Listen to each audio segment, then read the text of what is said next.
Meghan Boswell's in the news again. This is our second video we've done on her. You don't have to watch the first one, but when you get finished here, you might want to watch it because we talk about some different things in there. But this is her interrogation. Greg, tell us about the videos we're going to watch. Yeah, more than an interrogation. We're going to do something a little different this time. We're going to start with the first video from a clip from one of our last videos where we will discuss what we saw in general, so you can get a wrap. Then we'll move to another video clip where she is interviewed by the local TV station. And from there, we'll move into the interrogation, let you watch things develop from there. And then at the very end, we're going to leave you a clip to put some notes down in the bottom for us and let us know what you're seeing and what changed in that entire video. If you could do this all over again, is there anything you would do differently? Yeah, I probably called the first day. I should have. But I just didn't want them to run with her like they have now. Did you ever expect them to run with her? I knew that if anything really happened and anybody got involved, that they probably would. Can you tell me why she was with them if you were worried about this? They were watching her for me while I went to work. Okay. So it was like a babysitting type childcare situation? Yeah. But you thought they might run with her? No, until they took her, no. Then after that, I was like, well, if anything happens somewhere, they will run with her. And to be honest with you, I won't lie, I didn't know how good the team was up here, and if I did, I would have called the second that I realized.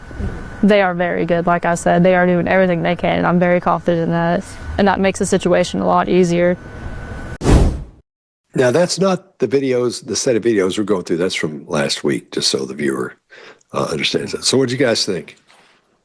This had one of my favorite incongruent pieces of body language in history when she talks about how much easier they're making it and shows disgust at the same time. Love that. Just incompatible. This is a textbook example of lack of contractions, non-contractions. You hear like, I think 4 or 5 in this clip, and you're going to see such textbook deception. And what's funny for her is a lot of her behavior is a little more locked down than most people. So this is a great chance for us to do that. How do we analyze deception in a statement? The reason I think it's so locked down is because she has a protocol she follows when she starts lying. I'll talk about that when we get into this other thing, but last time we picked that up, but it didn't come up. But in this, you can see it, man. She has a specific set of tools she uses when she does that. What are you going to say, Mark? Yeah, so I'm going to give a shout out to all the panelists and the Grizzlies who showed up last week. It was great to see you all there, new friends. Obviously, panelists are always our friends. We love to see you. But these new Grizzlies showed up. And remember, I had this hypothesis about this cough laugh that she does, which seemed to be positive. Cough laugh that she seems to do. My notes. Yeah, and I said, look, write down below whether these behaviors fit the hypothesis that it is potentially stress from a tell. In this case here that we just saw in that video, that cough laugh, I should have called them the first day. She wasn't the person to call. Apparently other family members called on other things like the carrots and the fruit kind of cup. That was all. The kid wasn't allergic to carrots at all, apparently, so that was deceptive. And there's some issues with food and just leaving the kid with food. Anyway, I only learned that because panelists and Grizzlies were putting it down in the comments. So thank you for somewhat, maybe entirely proving the hypothesis that the cough laugh is a deceptive tell. Greg, you were going to say something. Yeah, here's a beautiful thing we're going to see in this. We hear people say all the time, body language isn't something X, Y, or Z. None of us think body language is magic. We think it is a tool that indicates areas to dig and attack. Hang in there. You're going to see why that matters in this set of videos. Yeah, you know what? I've watched Grizzlies maybe 4 or 5 times over the past few years. I wasn't aware of how deep she goes into that stuff. Oh yeah. Have you guys gotten into that? I haven't seen it. I'll go and check it out. Yeah. You got to go check it out, man. You got to go check it out. Because you'll go, oh man. So we should have her on here. Yeah, for sure. She's the reason we're doing this video. She asked me a couple of weeks ago to look at the video. She sent us a compilation. So yeah. Okay, I didn't know that. Well, let's if she'll do it, if you want to come on, we'll have you on and we'll do it. You can do a show with us if you want to. Yeah. So, all right, let's look at the first one. So let's get into the last time you saw her. Tell me what that time was like and when that was. Well, actually, I want to talk about that. I've told TBI where to find her in Mendota, my mom took her to a campground and a silver camper, and if they don't go tonight, I'm going to go find her myself. Because I've told them, and they're not really like taking it seriously, and if they don't go tonight, like I will go myself and go get her. Tell them you want to shoot their mom. Don't get into I can sign it, Bob. No, you need to defend yourself. That's all they need to know. Quit. They already know, Megan. So let's kind of go back into. Sorry. Tell me about the last time though that you saw Evelyn. So tell me what you guys did and when that was. We went to go out to eat, and then my mom came and got her. She was wearing a little hot pink tracksuit with a matching bow, little matching shoes. And was this December 20, like right after Christmas? It's all of it before Christmas. So this was before Christmas. Okay. So tell me what you know about her situation. Obviously, you just revealed that you know she's where your mom took her. So tell me what all you know past situation. That's really all I know. My mom, like you can ask her, is a very vindictive, manipulating person, and she basically like threatened me the whole time that she was gone. She's like, Chase, what do you got? At the behavior panel, our goal is to help you see behind the surface, to spot deception and analyze the true intent behind people's words. It is a mission that I personally feel strongly about, especially in today's bias and overwhelming media landscape. And mainstream media tends to blur the truth and make it really hard to see through the chaos. This is why all of us are proud to have Ground News as a sponsor. They help readers look beyond the mainstream narratives and uncover the patterns in the way that today's news really spins and frames the issues that are going on, or even just fails to cover them in the first place, like they don't even talk about it. So for every story that you read on their app or their website, you get instant access to every outlet that's reporting on that thing. On top of that, there's a breakdown of each source's political bias. For instance, you get this report of how subjective their reporting tends to be, and if they're independently owned, or are they funded by corporations or governments? Are they getting their money from somewhere that's influencing what they're saying to you? So Ground News really helps you see the subtle ways that the media can very heavily shape our public opinion. I'm not even immune to it after studying all this psychology stuff, and it's good to be able to see behind the curtain. I'm actually in the process of writing a book. It's almost done, on media brainwashing, and I think they're one of the most practical solutions that I have ever seen. So check it out by scanning this QR code or go to ground.news/TBP. Our viewers get 40% off unlimited access, whether you subscribe for yourself or if it's a gift for somebody. Ground News is independent and subscriber funded, not by any special interests. So by subscribing, you're not only just getting a great product, you're directly supporting our work here at the Behavior Panel. So when you're describing where your baby was dropped off, how many parents would tell you where their baby is by describing the color of the camper or the house? None. Zero. They'd be saying details of the people who had the child, not the color of the house. She has no emotion here. It's about her missing child, and she's waiting on the police to go get her like they're an Uber service. Just from this one little piece, there are indicators she knows there is no child to pick up at all at that place. Her emotions are socially driven here, and she's smiling about the curse word on camera and asking them to edit that out with a big smile. It's socially driven behavior. Her motivations are social and not towards the child. So just seeing this, there's either no problem with her baby whatsoever, or she knows the baby is not there at all. One of those two things. So she's describing the outfit because she has no idea what to say. It's completely fabricated. When someone's child goes missing, they describe the outfit, unless they know where the baby is. They describe the location and the people. She's mirroring what she's seen from other missing child parents on television. So she's trying to assert her child has been taken, but deciding to defame her mother instead, which is the fifth huge red flag here in this one clip. And when there's a perpetrator, a person concentrates on the perpetrator.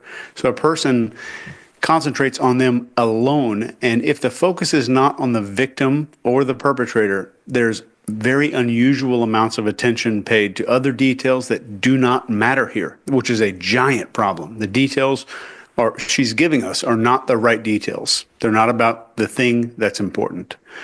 Greg, what do you got? Yeah, this one's got so much in it. Remember, this is her second, I believe, TV interview. The first one was the yellow shirt. Then this one, by now she has her story, whatever her story is going to be. The creepy part of this and the setup is that's her best friend's mother that is talking to her, and she is near her best friend's grave where she had the opportunity to do this interview. Of all places I might not do it's that, but I have a feeling this woman may have a couple of interesting things. I'm no psychologist, I always say. What I've found is that people who have borderline personality often are really good at plugging into what you need. And that doesn't mean that every person who has borderline personality manipulates people, but when that dark side of a person is combined with that, they're usually really good at manipulation. And that plugging in, I've seen more than one time, and I can see it here. So that part's really interesting. Jodi Arias was a good example of that. Whatever you need for her to say, she would say, and it didn't matter if she just said something else differently just a few minutes before. So we'll see that. Interestingly, she says, well, actually, when they ask her a question about when was the last time you saw a child, well, actually, I want to answer that. Well, clearly you don't. You want to talk about something else because she chaffs and redirects immediately to what she told the police. It has nothing to do with the last time she saw her child. When I say chaff and redirect, I mean like an aircraft spraying garbage out the back end, flares and all kinds of things that draw missiles and cause those missiles to direct off in another location. That's what we're seeing here with her saying that about talking to her mother. So it's chaff and redirect. Listen to that little uplilt as she's talking, and she's saying, I told the police. We don't hear that any other time. She's fishing. Her forehead is up in what I call request for approval. You see that forehead up when she's saying, I told the police. If you have a little kid and a little kid is trying to tell you a story, you'll see them with their brow up waiting to see. Doesn't mean they're always lying. They're waiting for approval. She shouldn't be waiting for approval at this time. She should be just telling. Really interesting. And then she says, if they don't go get her, I'll go get her. Okay, so after 2 months, you're going to be urgent. Come on. This is really, really, really stupid. She's working that mother, the friend, pretty hard.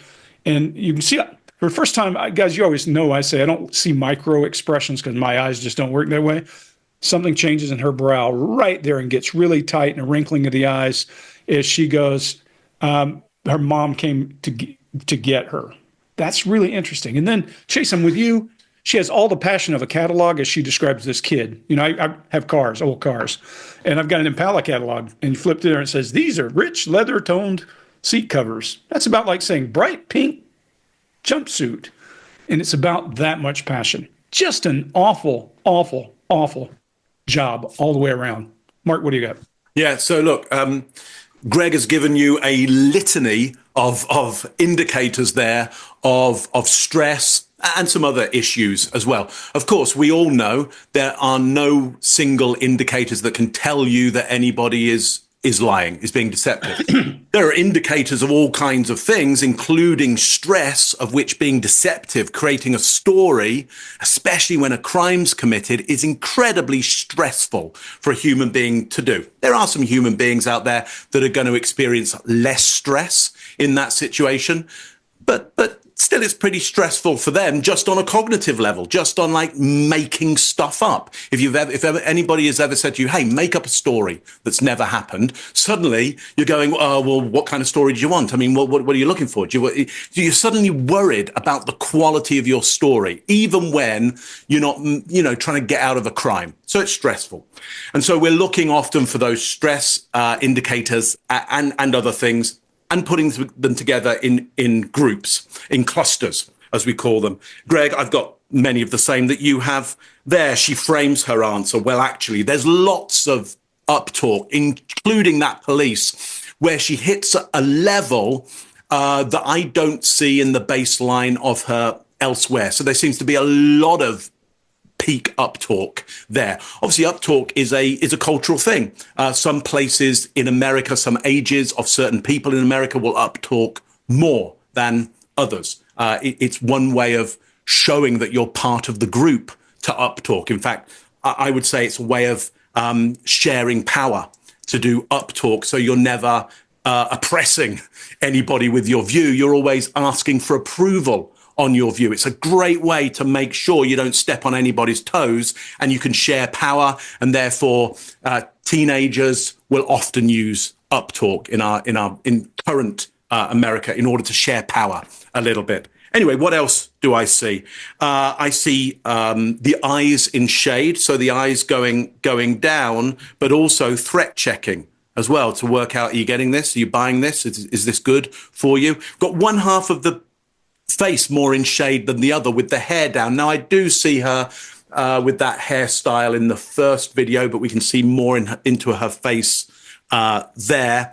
But still, it's a great vehicle. Again, you'll often see some, but not all, teenagers going through puberty will start to cover their face just that little bit more. Again, because there's more social risk for them in every communication that they make. So we could say the shading of the face, the half of the face not so disclosed, is that her dealing with the social risk?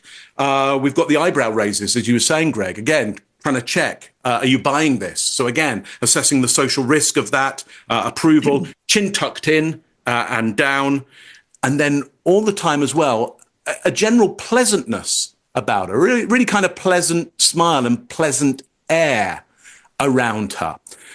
So either that's because she just isn't bothered about this crime, that's a possibility, or she's wanting to portray everything as actually being okay because she doesn't want to create any more drama than there already is around all of this. And of course, there's a drama because there's a missing child. And quite rightly so, when a child goes missing, hopefully, you would hope, and it does, the community go, well, this is important because this child has no agency for themselves. They can't survive on their own. So we're going to come in and we're going to deal with this thing. And so there's a big piece of theatre going on around this. Scott, what do you got on this one? Yeah, I agree with you. I don't like it when somebody does something to a little kid. That's one of my. I don't like that at all. So I'll be a little negative on her. And as everybody else, nobody's been positive, but if I'll try to keep it in check. But she's not stressed here. She's not stressed at all. She's following her protocol when she's lying so much in this. She does that little smile. She's too relaxed. If she knew where that child was, she would have been there already. And it wouldn't have been the next day. And it wouldn't have been that evening. It would have been that afternoon. If it had happened in the early afternoon, she'd have said, wait, where is he? She would have gone there. There'd be no two ways about it. Nobody goes missing for that long without somebody within 5 hours going, let me just check on her. Let me see what's going on. Just touching base, man. Nothing like that. No concern. There's nothing in there that shows concern. All the stuff you guys covered as far as expressions go, I'll stay away from that so it doesn't get boring. But we don't say anything other than that little smile she's got. And I'm about to lean into it and think a lot of that's a duper's delight because it shows up at the times when I think she thinks she's getting away with it. And it's, I can't say for sure because it's really big, but that's the road it seems to be going down to me. Her blink rate's really low. Do you know why her blink rate's low? You guys know. It's because she keeps looking at the woman she's talking to make sure that woman believes this horse story she's telling. And she wants to make sure, her brain wants to make sure that's what's happening. So that's why her eyes are kind of open and she keeps looking at her and not blinking a lot. As well, her eyes are dilated. Look at how dilated her eyes are because her brain, again, is trying to take in all the information it possibly can about this threat that this woman is to her. So overall, this looks like the things we've seen before when we've done shows about people, chin going down to protect the throat and the neck, because she feels threatened because she's not sure. Like you were saying, Mark, she's just starting to go with it at this point. She's throwing stuff out there. We're going to see her continue to do that and just create these little stories out of nowhere as she tells the truth and doesn't lie, which that'll mean something to you in a minute. So, okay, I'm going to get worked up, so I'll be done. There's two kinds of duper's delight. In my opinion, I have my own theory. Okay. One of them is a satisfaction from getting away with deception. The other is a person who has spent their entire life organism being successful because they were social. They were able to gain rapport very quickly, and the fear of lying makes them default to that approval-seeking behavior. So I do think if that's on that spectrum of the duper's delight, that there's not delight there, but we're seeing the smile. And Chase, I think that fits back into the whole thing I was saying, like borderline personality. People will jump on me and say, I have it and I'm not that person. No, a lot of people, what you are born with is not who you are. It's what you're given. What you do with it is a different story. But people have a natural tendency to think the world of the person they meet and just glom onto them and plug into all their receptors. And I agree with you. If she thinks she's not going to be received, that's a great call. It's a great call. Yeah. And anybody that's got a rough life and like you're like, well, I haven't made it, or that's why I haven't made it, go read Oprah's biography story. Insane. And she did well. She played her card. She played the hand she was dealt in a good way. It's not what you get, right? Hey, well, let me ask you something, Chase. Did you ever see Three Stooges? Yeah. Did you see the one where Shep, he gets drunk and just gets all just like old school hammered, like William Holden style hammered? Did you ever see that one? No. Okay, well, anyway, he takes a bottle and he turns it up and starts drinking it. What are you drinking? What is that in that bottle you've got? Is that why you were laughing? It's water. Yes. It's a water bottle. Tito's. What do you think it is? Yeah. What water is that? It's called Holstein from Germany. Where the hell do you get German water? water. Germany, but I mean, Austria. Sorry, Austria. I thought you were cranking one out, man. I couldn't tell what was going on. I was like, yeah, there it is. Just a I'll Tito's tell you what I think about this. This girl, I call it a fifth of water. I'm just drinking. Can you taste the meadows? Can you taste the flowers? The Austrian. Don't put this in the video, but no, it's going in. If it's in the thing here, it's going then in. I'm not gonna talk about it then. Oh, come on, dude. What are you afraid of? Bunch of panelists? They're not gonna hurt you. Now We're all somebody on the got same me. team. Somebody sent me like 100 of these. Oh, or more. Nice. As like a gift, maybe trying to get me hooked on it or something. But it's untouched by any piece of plastic, any filter or anything. It comes from underground in Austria, and it has the lowest of something called deuterium, which is Isn't that cow pee? It's a heavy hydrogen molecule. We can go deep into this if you want to, but it lowers the function of your mitochondria. So it's supposed to help. Maybe it does. I don't know. No, go ahead. I'm on good old Georgia well water. I'm sure it does help my mitochondria. Dude, well Polar water's Springs. one of the best in the world. Mark, mine's would you good. like some? Mine's- Mark, would you like some Polar Springs? Toronto tap water. Some of the best tap water in the world. Is that, do you have to add to that, or is that? Yeah. No, it comes already well ginned. So let's get into the last time you saw her. Tell me what that time was like and when that like. Well, actually, I want to talk about that. I've told TBI where to find her in Mendota. My mom took her to a campground and a silver camper, and if they don't go tonight, I'm going to go find her myself. Because I've told them, and they're not really, like, taking it seriously, and if they don't go tonight, like, I will go myself and go get her. Tell them you want to shoot their mom. Don't get into Yeah, I can sign it, Bob. No, you need to defend yourself. That's all they need to know. Quit. They already know, Megan. So let's kind of go back into. Sorry. Tell me about the last time though that you saw Evelyn. So tell me what you guys did and when that was. We went to go out to eat, and then my mom came and got her. She was wearing a little hot pink tracksuit with a matching bow, little matching shoes. And was this December 20, like right after Christmas? It's a little bit before Christmas. So this was before Christmas. Okay. So tell me what you know about her situation. Obviously, you just revealed that you know she's where your mom took her. So tell me what all you know past situation. That's really all I know. My mom, like you can ask her, is a very vindictive, manipulating person, and she basically like threatened me the whole time that she was gone. She's like, It doesn't have to go through. It doesn't have to do with going to Virginia. It has to do with why you're here and why we're trying to talk to her and Evelyn and the whole deal. That's what the conversation was about. There's no doubt in my mind. Y'all had a conversation. She hasn't asked me what I told you all, or what you have told me that she said. And I kept saying nothing. She was like, okay, keep it that way. And she was like, So wait, slow down. Your mom told you to not talk to us, and if we ask you anything, not to tell her anything? Yeah, not to Okay, tell why? her anything. Why? I don't know, but she didn't You want don't know you to why. know Why? about her. She didn't want you to know anything where she was or anything like that. Why not? If I knew, I would tell you. Well, you got an idea.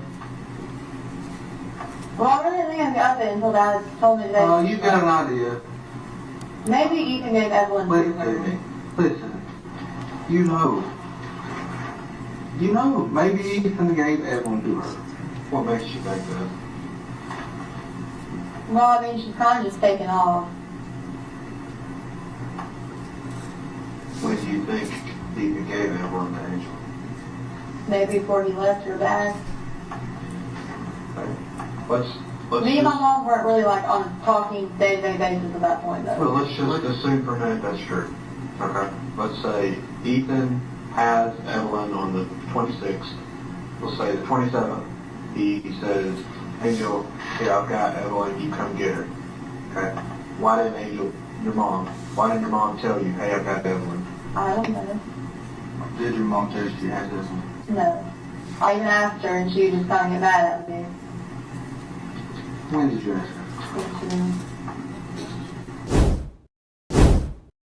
her? Mark, what do you got? Yeah.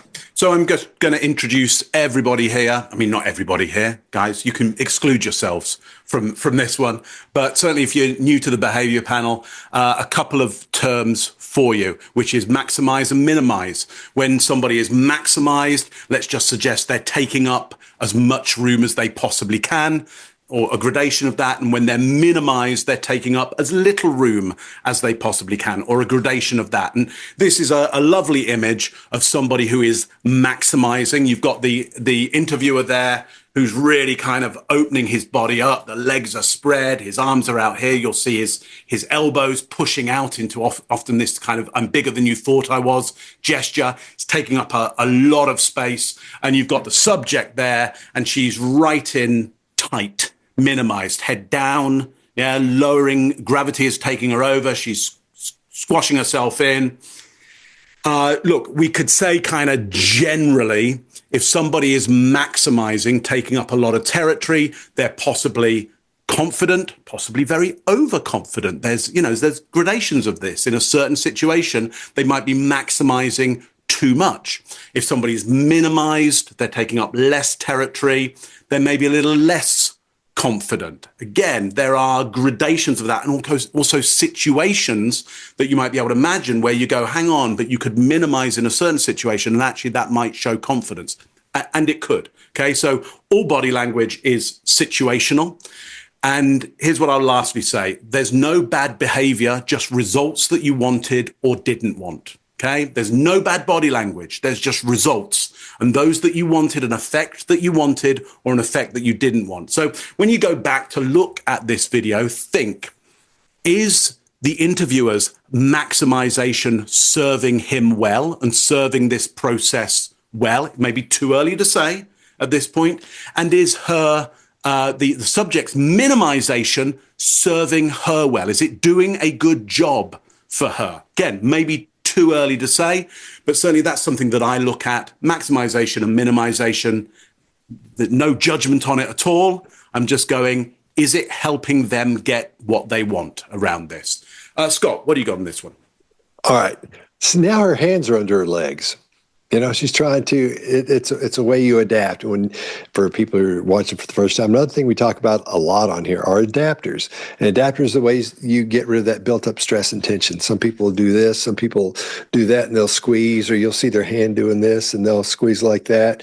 Or they may just do their hands together like this in their lap, or clasp their hands. It's anything to get rid of that tension that's built up during that. And so that's what we're seeing here. When she's sitting on her hands, that's helping her do that.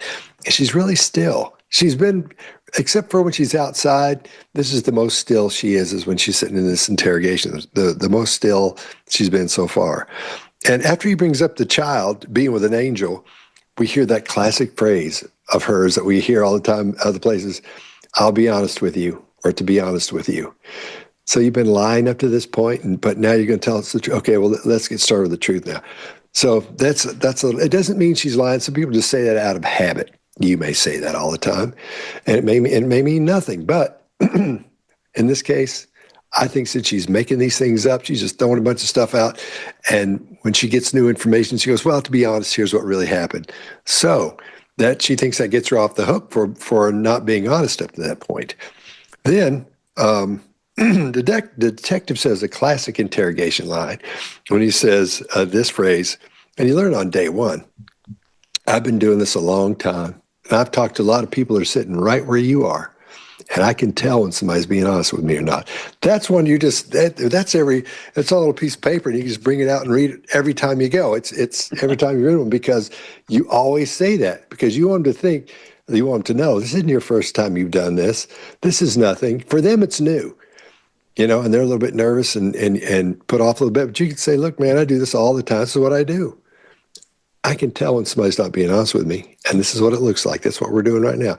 So in a nutshell, that's what he says, because you want them to think there's all these other things going on. In a lot of cases, there are a lot of other things going on, but not as much as he's building up, I don't think, in this situation.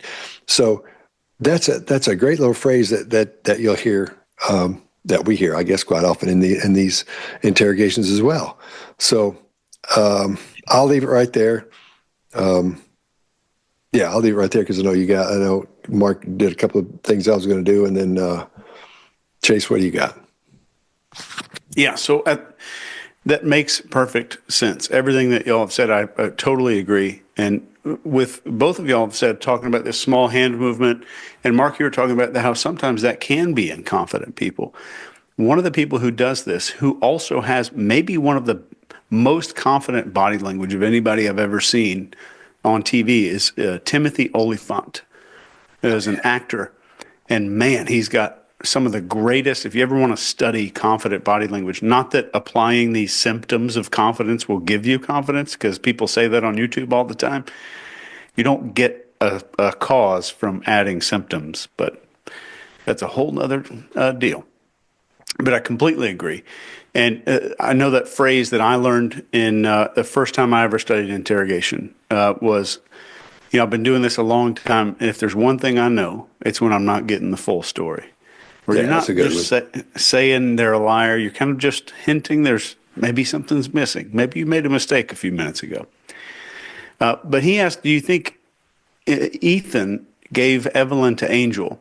She shakes her head no. And I think this is one of the exceptions where she is actually saying no, I don't think that, because later we're going to hear some details about that. And he says, let's say Ethan has Evelyn on the 26th. She folds her thumbs all the way down into her hands, like they were up here and they just conceal down into this little bird nest. And one thing that I teach when I'm teaching behavior is, am I seeing opening, closing, aggression, or uncertainty? Those four things. But I always want you to think of this. The number one mistake it took me 5 to 10 years to figure out, and I can save you those 10 years right now. A lot of times you're going to see internet articles and books talk about body language in still images. When you see arm crossing, when you see leg crossing, what it means when you see the eyebrows go up. Always, for the rest of your life, when you hear someone talk about body language, play a movie of it in your head. Get the movement of when it happens, and your brain is going to kind of train itself to see it in real time so that the context makes better sense. So she's closing in all the way down here. Her fingers are here right when he's either mentioning this date or this guy's name. And it's a huge lead for further questions. And the entire time she acts like this isn't her problem. It's someone else's responsibility to figure out where Evelyn is. It's like she expects the police to magically produce her, the babysitters to drop her off, or everything to somehow fix itself. And when she does talk about what happened, it's never with any sense of urgency or heartbreak. And instead, it's just an excuse after excuse. Her mom's too mean. Someone else must have taken her, but never her fault. And the way she talks about Evelyn is cold, detached, like not even a person, just some misplaced object like a lost phone or a set of keys. that she can't find, or she can't be bothered to look for. There's no real concern, no desperation, no motherly instinct to get her daughter back. And as I was watching this today, in the back of my brain, and I wrote this in my notes here, she has moved on at this point. Greg? Hey, wait, just a second. Let me ask you this, Greg. You remember that time, because you were talking about still pictures, Chase. Remember that time I sent you a picture of a guy being put back in the back of a police car? The two guys, one of them they'd broken out of prison. One of them had off the guard. And he had the weirdest expression on his face and his forehead. It looked like he was writing Sputnik 1 or something, or Welcome to with Me. all the tattoos. I remember. Yep. Yeah, it was really weird. And I said, what do you think's going on here, man? Do you remember what you said? I don't. You said, I think they caught the picture as he was moving from one expression to another. Yeah, that's right. So, I remember it. You can't, it was really weird looking on his forehead. It was odd enough for me to email it and go, what are you doing? Look at this. So when you look at a single picture of someone, you can't count on that at all. A lot of people say, oh, look what I was going on in this picture of these celebrities. You don't know. The guy may have his, they say, oh, he's not got his hand cupped around her, so it means this or that. But he may have just put his hand up there and he's getting ready to start, or is letting go to move. There's so much that isn't happening in there. So that's a good call, Chase. It's got to be something that's moving so you can see what's happening. You can't just catch it and say, look what's happening here. I would say the exception might be clothing choices, scratches on arms, eye discoloration, like all of those things that are non-body language things. Well, and I would say, I'll try take it right over on from there. Yeah, exactly. That all of this is about looking for unintentional signaling, things people do unintentionally. I control a lot of muscles in my face. If I do that, that's a different thing than something fleeting across my face as I talk. And Chase, to your point, when this is happening, you can't just watch that person. You also have to watch the other person, because this is a dance. This is movement and constant movement. I'm going to take a couple of seconds here before I get to, I agree, I think she may have moved on. But there's a couple of really interesting things going here. Somebody's going to say, he's not doing the right job. He's not doing read. He's not trying to read this person. He's not trying to close the door. He's not trying to get a confession. He's trying to find out, where is this baby? If she's still alive, he's going after her. He's after information, information, information. If he finds the baby, he can figure out the rest later. You can see that's their approach. I think he does a good job. I think she has a plan. And I think you brought it up earlier, Chase, the organism does what made the organism successful. She has gotten away with bullshit in her way out of things so many times. I can just about guarantee you that's what she's doing here. And we're going to see a pattern emerging. That chaff and redirect I talked about, spewing information until somebody picks up, and then you run, starts right here pretty heavily.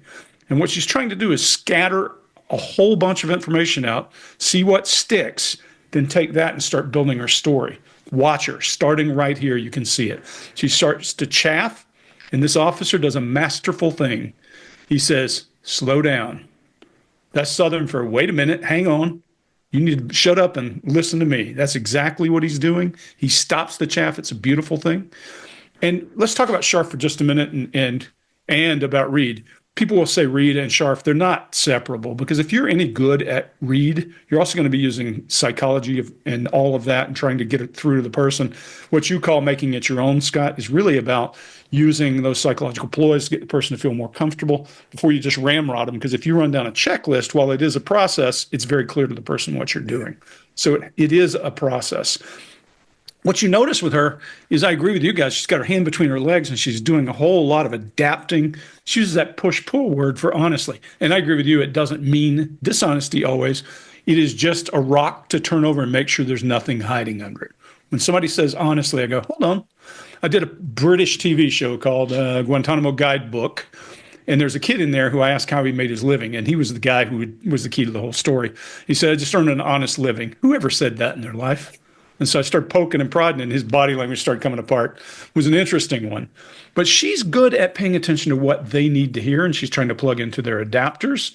He slows her down. She starts to turtle a little bit. And those of you who are not always here, we talk about turtling when a person shrinks into their own body, like a turtle pulling his head in. And you can see her doing that here because she's trying to make herself smaller. Then she goes back to that mother and her. Well, I haven't talked to her in a while. And then this is the beginning of her pitching a new theory. Maybe my mother has her. Here it comes. And when they ask, when did you ask her, Scott? I'm surprised you didn't bring this up. It's your term. That's the most fading facts I've ever heard in my life, where somebody swallows words and they disappear. You can't even hear her when she responds to it. I wonder what she said. So there's a whole pattern of she's looking for an out here. She's looking for a way. She's playing these people as hard as she knows how, but they're not having it. And they are clear. They're using strong language. They're nailing her down, not giving her the ability to redirect, so she can't get away. And they're clarifying, which is how you stop somebody from chaffing and redirecting. You ask enough questions that they bog down on the topic and they can't move on to the next one. Mark, what do you got? I've been. I think we're all done. I think the important thing is, Greg, what you were saying is, because people will see this and not understand why they're not trying to get her to confess. They don't care right now. That's not what their job is going in here. Yeah, they're trying to find out where this little child is. So if you're thinking, you can use Read to get that data too. Yeah, look. Yeah.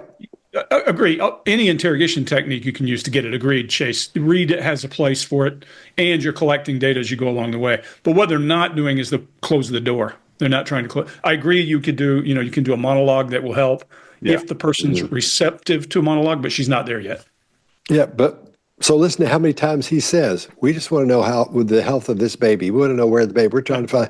So listen to how many times that comes up, because I know a lot of people are saying, why don't they try to get her to admit it? What if she did admit it? She needs to tell them where that baby is. Sometimes it's like a little team that goes in there just for that, to find out where that child is, or not a team, but you go in that mindset. Here's our goal. Let's do that. And we'll worry about everything else later. So, because if you find the child, then that's the number one, that's the goal. Yep. That's why you're there in the first place. Good. I give you that one, Greg. It doesn't have to go through it doesn't have to do with going to Virginia. It has to do with why you're here and why we're trying to talk to her and Evelyn and the whole deal. That's what the conversation was about. There's no doubt in my mind y'all had a conversation. She has asked me what I told you all, or what you have told me that she said. And I kept saying nothing. She was like, okay, keep it that way. And she was like, so wait, slow down. Your mom told you to not talk to us, and if we ask you anything, not to tell her anything? Yeah, not to tell her anything. Why? I don't know, but she didn't want you to know about her. She didn't want you to know anything, where she was or anything like that. Why not? If I knew, I would tell you. Well, you got an idea. Well, I really didn't think of it until Dad told me that. You got an idea. Maybe Ethan gave Evelyn to her. Listen. You know, maybe Ethan gave Evelyn to her. What makes you think that? Well, I mean, she's kind of just taken off. When do you think Ethan gave Evelyn to Angel? Maybe before he left her back. Okay. Me and my mom weren't really like on a talking day-to-day basis at that point, though. Well, let's just assume for a minute that's true. Okay. Let's say Ethan has Evelyn on the 26th. We'll say the 27th. He says, Angel, here, I've got Evelyn, you come get her. Okay. Why didn't Angel, why didn't your mom tell you, hey, I've got Evelyn? I don't know. Did your mom tell you she has Evelyn? No. I even asked her, and she just kind of get mad at me. When did you ask her? Yesterday.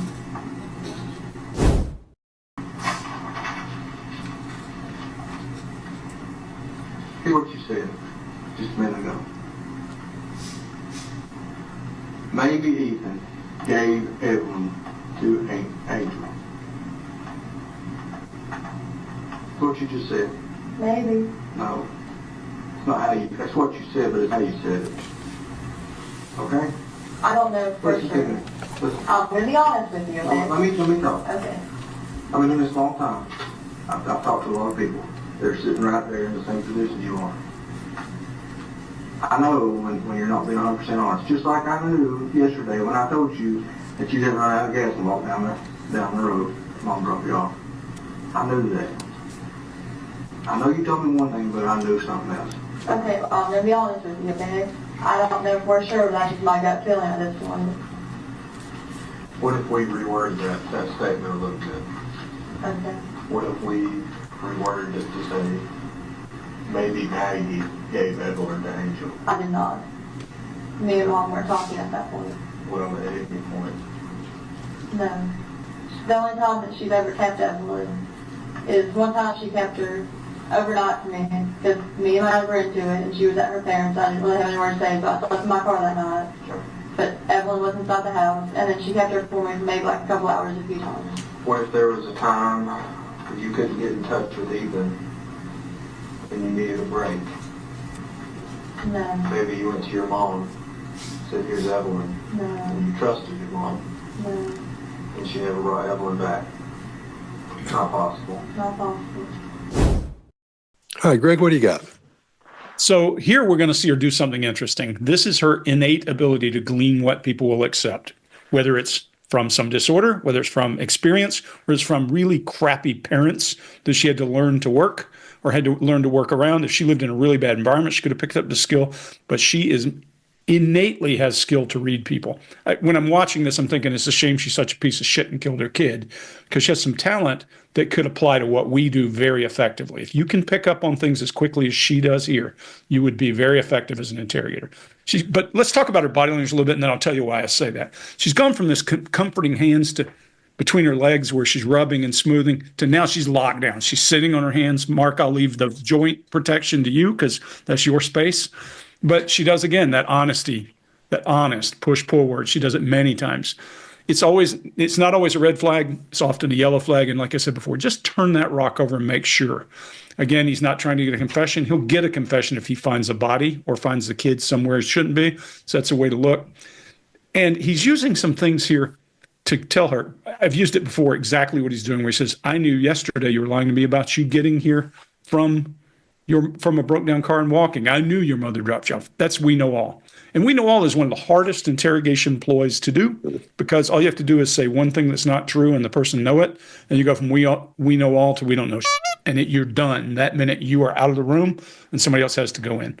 Here's one of the most complex non-contracted denials I've ever heard. Because she says, I did not. Did you hand this child over to your mother? I did not.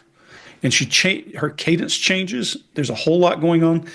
And you could immediately say she's being deceptive. Well, is she being deceptive, or is she protecting another deception that she doesn't want them to uncover? I think it could easily be that, because she doesn't say I did not all the time. Chase, you pointed out a few times earlier when she's being deceptive, she did it. And people will tell you it's an absolute. I don't want you to hear it as an absolute. But when a person changes their word pattern, it's a reason to dig in. There's so much going on here that you get a chance to dig in and look. And there's a good opportunity. So we always talk about false confessions. If you watch what's going on here, you will hear her developing a story as the officers are poking and prodding.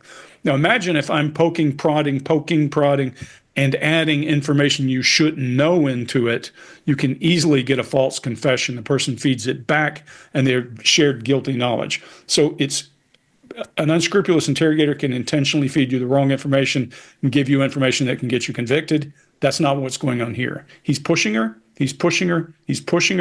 and she's responding, and then she hears something, and it is a beautiful opportunity. She hears what we would call a source lead in my world, where the guy says something about her mother. Boom, her light comes on. Oh, and she kind of fishes to see how it would be perceived if her mother has done something very quickly. She's going to exploit that, and you can watch it. This is a turn from I don't know what happened to her to maybe somebody in my life can take the blame. Really twisted. But if she can pick up on a lead that quickly, she missed her calling. She should have been in my business. Mark, what do you got? Yeah, I agree. Look, let me go over that joint protection piece. Often what we're looking for is somebody protecting really vulnerable areas of the body. So we'll always talk about this turtling because it's protecting the arteries here and the windpipe here. Obviously, if these get damaged in any way, you're in big trouble. You'll see people protecting their stomach area. You've got the center of gravity there. If you can control somebody's center of gravity, you've got control of the whole of their body. Wherever that center of gravity is going, their limbs and their head and their toes are going in that direction as well. Another area that you'll want to see people protecting is the elbow joint here, the wrist joint, the finger joint. So that's why crossed arms like this is very different from crossed arms like this, or in fact, let's make it even worse, like this, or in fact, like this. And then we could add to this Chase's thing of digital flexion there as well, where you can see it tightly gripped in there. So, I'm often looking for, is somebody being protective of themselves? Okay, that's going to indicate most likely an element of stress, unconfident. Well, here in this situation, she's moved from the hands being protected in the center of the legs, and she's back over to the side of the chair here. I can't tell whether she's sitting on her hands at that point or she's kind of gripping onto the bottom of the chair like she's trying to stop herself taking off. But either way, any of those things are going to protect the knuckle joints here. Oh, by the way, you can test this out with your friends and your family. It will really annoy them. But get hold of their wrist and start moving them around by their wrist. They'll get really upset and agitated by it. Take their finger and start pulling their arm from the finger. They'll get really upset by it. Even worse, grab the thumb and start dragging them around by their thumb. But here's the difference. Get their shoulder and start trying to move them around from their shoulder, and they'll just go, no. They'll knock you off immediately. This area is not vulnerable. Here is vulnerable. All around here is vulnerable. There is vulnerable. So she's protecting this area here. Now, what we're always looking for is that movement. As Chase was saying, we're looking for where were they, where have they gone to, and what's the movement that they're going through? What's the change, essentially? And we do see her change from being here to one hand starting to come up, and she kind of opens up a little bit. And that's where she's given the opportunity to negotiate with the interviewer on some of the terms within one of the answers. Now, he's maybe negotiating with her for a different reason that maybe she thinks she's getting negotiated with. I would imagine there's two different ideas going on here, but I would say she gets quite confident around this idea of being able to negotiate or renegotiate something of the statement. And what happens?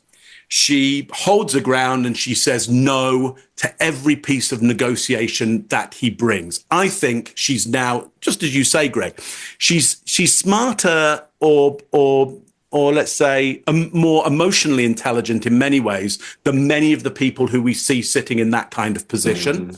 And it is quite impressive how confident she gets around the renegotiation of this statement, and therefore how she just holds her ground and says, no, no, no. I don't know whether he expected it to go that way. I think he probably didn't. I think he does have a tactic in mind, for sure, but I'm not sure it's going in the direction that he hoped it might have gone. That's okay. He's got a bunch of tools that he can go to. Chase, what do you got on this one? This is her getting caught in a lie, flat out exposed. And instead of trying to explain herself, correct anything, or add details, she just nods and silently admits it. No excuses, no backtracking, just an empty acknowledgement, like she's not even bothered by that. But when it comes to the irrelevant stuff, suddenly she has all the details in the world. And this is what we call a detail mountain.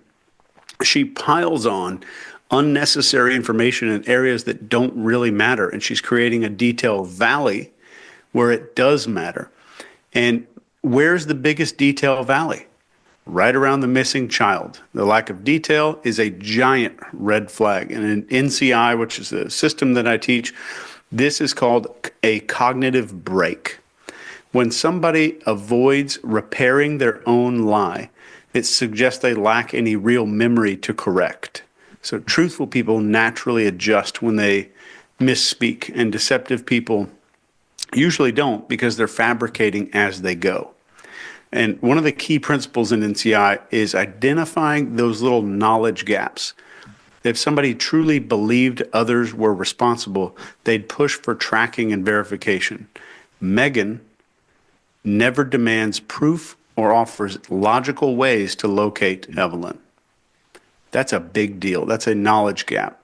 Huge, huge cognitive gap right there. And so this is very textbook deception, just in a different way, from a person that's probably maybe not even known to her, but a very skilled gaslighter. And I have dated somebody like this before when I was much younger. And I swear, if I didn't have my training and she had spoken some of these statements that sounded similar to this to somebody else, they'd go into some hypnotic trance trying to figure out what was going on. This is it so much all at one time to deflect and chaff and redirect. Scott? All right. In Greg and I have this thing called the liar's loop in the True Crime Workshop. And this is a great example of how as this girl makes up these lies as she goes along, she comes up with these new stories. She doesn't deconflict that lie before she starts talking because she doesn't have time. Because when you lie, you have to decide you're going to lie. You have to think up the lie. And then you deconflict that lie to make sure it's going to work. There's nothing that they can get you on. And then boom, it goes. You deliver it. And so she's not having enough time while she structures it to deconflict it properly before she lets it go. So she's got to be on point and get ready to deconflict everything that comes back, or she's got to be able to fight off every thing they say after that to make sure she looks like she's telling the truth, right? So she's coming up with all kinds of different possibilities now that could happen to this child. I mean, she's come up with 5 of them altogether. They've been out, apparently from this thing, the way they're talking, they've been out driving her around to different places to see where they think it might be, or the baby might be, And she hasn't been to one of these places yet. It could be at 5 different places that she's come up with so far, and she hadn't been to one of them, not one. So that right there says so much about where her head is at in all this. I think you're right, Jess. I think she's already just, she's good with it so far. She's used to it. She knows what's happened, obviously, but I think she's settled in with it at this point. For all these places her child could be, if you have a child, it's going to be one of 5 places anyway. It's going to be home with you. It's going to be at child care. It may be at a play date, but you're going to be there too, or it may be at school, something like that. But it's not going to be so many places you have to go and check what might be here. You're going to know where that child is. You call any mother, they're going to know exactly where that child is at that age. Yeah, there's no question about that at all. So this is, they've got her. They know that she's full of it. That's why they again begin to lean in on where's the child, where is the child, where is the child? Because there's no question to them, even though she hasn't said, all right, here's what I did. They just want to know who that little child is, and that's their goal. That's the goal they're going for. All right, is that everybody? Yeah. All right.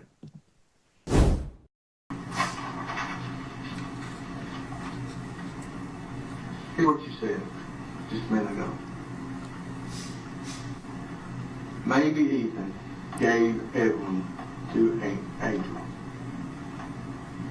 That's what you just said. Maybe. No. It's not how you, that's what you said, but it's how you said it. Okay? I don't know for Listen to sure. me.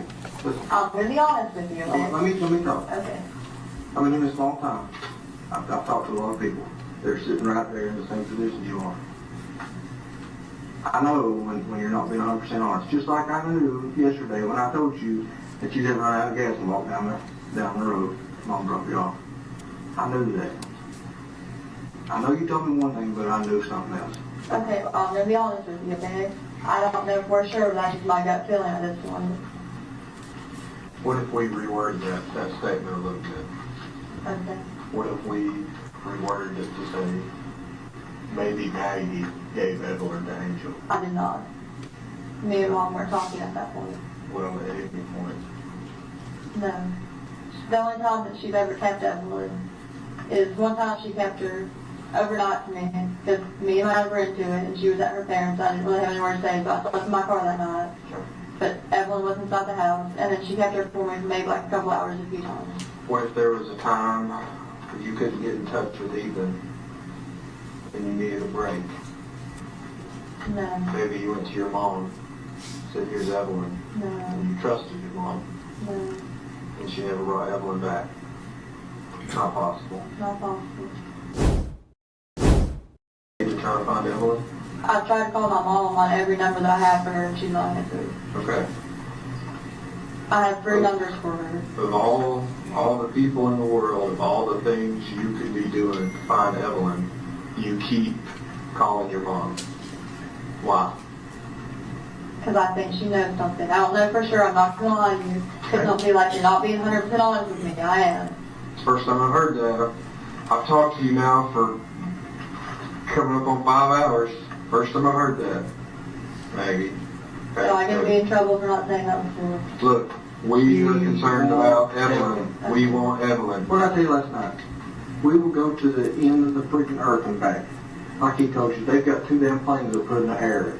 But I have no idea where she's at. I've called her maybe like 100 times. Maybe you don't, okay. Maybe you don't know where she's at right now. I might have an idea though. Okay, tell us the idea. She used to stay on Jenkins Hollow Road in Elizabeth. All right, you told me that last night. Okay. What makes you think she's there right now? These are the only places I know that she would go The to. 3 we talked about last night. Yeah. Okay. And then her and Will used to camp a lot. I don't know where she got like exactly her like trespassing and assault charge in like Scott County, but I know it was close to that river. Pretty close to be, excuse me, Scott County, Virginia, pretty cold to be camping.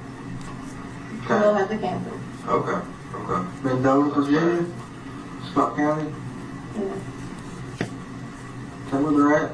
I don't know exactly where they're at. You got a good idea. You know, yesterday when I had you taking me to places, those are like the only ideas. Chase, what do you got? This is where I would have exploited the fact she has no idea how GPS tracing works. Now we'll talk about how we can trace the people she's accusing and track them down to a precise location, send some officers over there while she waits. This is disgusting to watch because just seeing what we've looked at today, I would go all in. All of my chips would be on that there is one person who knows where Evelyn is and who can help find her, and this is her. There is no emotion, no desire to get her daughter back, only to appease the police. That's her main thing. So every time I look at a video, one of the first 3 things that I see is what is motivating this person the most. And here it is not getting Evelyn back. It's cooperating and staying out of trouble. She even says it in those words. That's the leading motivation. This is where the needs to be a really good interrogator, to maybe just come into the room and take care of business. Maybe these guys are doing that. Maybe they already know some stuff that we don't know that they know in this moment. Who knows? Scott, what do you got? Are you sure this is 5, you guys? Yeah. 5. Yeah. Okay. The numbering messed me up, so I just want to make sure I'm in the right place. All right. I agree with you, Chase. And again, here she is creating more stuff. She's just throwing stuff out there like you're talking about, Greg, like your classic chaff and redirect, but she's just chaffing to see what they'll glom onto. And she just starts creating a story out of that. You know, oh, wait, it could be over here. It could be over here. Again, she's just creating all these places this child could be that she hadn't been yet to check out. Not one place. So this is, and what's missing from this, what I look for when I start watching the video are the things that are missing, not necessarily what's there, but what's missing. And again, missing from here is any kind of grief, any kind of worry, any kind of stress. We see stress, but not the kind of stress of I'm worried what's happened to my child. She's not asking, she's not worried about where the child is. Like you're saying, Chase, she's worried about keeping out of trouble. So that's what's happening.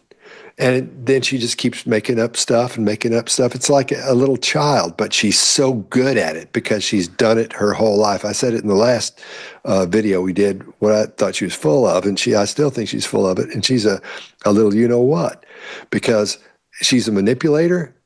And I think her narcissistic thing must be level must be fairly high to be able to look these people in the eye like this and just keep lying with the confidence she's lying with, as she goes on and then makes the stuff up and expects them, thinks they're going to believe it. That's why she keeps saying, to be honest with you, I don't know. This kind of thing totally twists me because I can see what she's doing, and I know these guys do. That's why they keep saying, where is she? We're worried about her health. We're worried about the little child. Where is she? So this kind of thing is the classic talking to a child. You just keep saying, well, then I went over here and did this. Like there's nothing on the line here.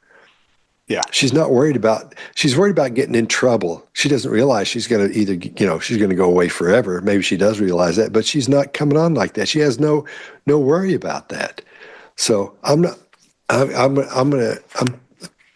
fixing to get very passionate about this, so I'm not going to. I'm going to hush.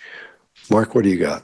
Yeah. So look, it's frustrating, and I think what you're doing there, Scott, is giving us a sense of the frustration of this, because they, in order for this to move forward, from my perception of it, they need a child.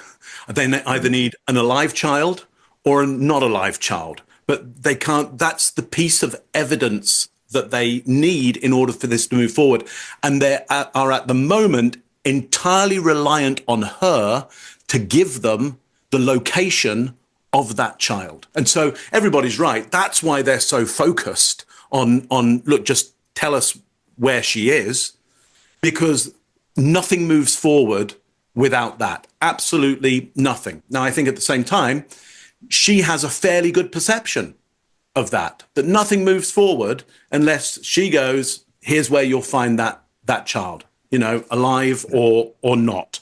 And so we see here the interviewer that we can see well in camera. He's retreated now. He's closed his arms. He's protective. Yeah, he's still maximizing in the leg area, but he started to minimize and be protective in the upper body area. His maximized legs are now moving up and down. There's a sense of controlling his energy there, and impatience, I would say, for this. I'm most likely projecting that impatience because I can get a sense of, anybody would be impatient around this, because look, why is she so confident and kind of nonplussed in this? Well, because I think you're right. She's moved on, so she has no stakes in this anymore. She doesn't need to find a child. She knows where the child is. She has no stakes. And they, at the moment, have no cards to play. They've got nothing where they can go, well, there you go. How about that for a child? That's what we've got now. They've got nothing to play. What a frustrating game to be in. Now, as she starts to negotiate some of the terms, interestingly. So she's negotiating knowing versus an idea. And she will move from, look, I don't know where the child is, but I got an idea where the child is. So just as you were saying, Scott, she's willing to put forward a bunch of ideas, but at least she's now willing to go, I could have an idea where. So they're incrementally getting somewhere, but in the most frustrating way possible. And we start to see her open up around this thing of having an idea rather than knowing. So things are shifting in this video. They're by no means shifting fast enough for the interrogators here, but I can see some movement. Greg, what do you got on this one? Yeah, I'm going to tie a lot of what you guys just said together. Interestingly, Chase, while I agree with you, GPS would be a great thing, I think she is so unhinged on fact that she may not even care what you say. Because we're going to see her just arbitrarily contradict herself with a fact in a couple of minutes. She's just a piece of work. It may be an IQ problem and not It could be, but I think it's something bigger. I think it's back to that personality issue. And I think you said it best. She's trying to stay out of trouble, but there's a lot of ways to stay out of trouble. One is by having something that's kind of factually based and working your way through it. Another is to get approval at every level. And that's what I think we're seeing here. She's trying to get approval at everything. She's heard that little tidbit, that little source lead, and she's gonna, when you ride a horse, there's a thing called taking the bit in their teeth. A horse grabs the bit and you can't control them anymore. They run away with it. That's what we're seeing, in my opinion. She's figured out that there's something that they might be willing to accept, so she's working her way toward it. And she's an incremental liar. She's going to go bump, bump, bump, bump, bump, bump, bump, because she's probably been called on the carpet before for wholesale lies, big lies. So she's going to try to do it incrementally. And that's what I think we're seeing here, because she starts off, they ask her a question, and she does avoidance immediately. They ask her, have you tried to find your child? I call my mother at all 3 phones. There's virtue signaling. I did everything possible. Then she does chaff. She's running down the path of what else she knows about her mom. There's that, I'm not going to lie to you again. And now she suddenly thinks her mother knows something. Not just maybe my mom had some inclination or she's been doing something, but she has to make up this on the fly as she's going. And her processor, I think to your point, Chase, she may be poorly educated and not be able to understand how to tie that stuff together. Whether she's smart or not, she's emotionally very smart because she's paying attention and she's looking at it. This is like her finding a loose thread in the sweater and just pulling. She's going to run it as hard as she can, and facts be damned. And what I love is she was the smartest person in the room for a long time in her life. That's but probably true. I would love to hear that from you, like just what that means. Oh yeah, what being the smartest person in the room? So a lot of people they've never figured out that just because they are smart in their own mind, they really are not truly smart. So they've outsmarted the people around them, or in some cases they have been the smartest person ever in their life. And so they think that whatever they think is true, whatever they think is powerful, whatever they think is important. And they'll tell you that even though they're surrounded by people who are much smarter than them. These guys call her on it. I mean, they're saying, that's the first time I've heard you say anything like that. And she's still, that's why I said she's got the bit in her teeth. She is running with it. She's not going to take any chances. She's just going to keep going. She figures she goes hard enough, and she's done this before. If she'd not done this before, she wouldn't try it now. And the one thing to watch her, when she's chaffing and she's using facts, watch her brow. It's flat. She's talking like this. When they get to any topic where she wants to get approval, watch those brows rise. It is a beautiful example of request for approval when a person's telling you something that they shouldn't have any need for you to approve of, and they're raising their brow as they're saying things. She doesn't do it at all when she's being factual, only when she's going to the point. She's going to try to make a really hard swing in a minute, but this is a buildup. You can't miss that she thinks she can get away with stuff that's insane. And Chase, to your point, maybe she's not smart enough. I don't know. Maybe she's just gotten away with it so many times by making people approve of her that she's gotten away with it. Here we are. Let's see what's next.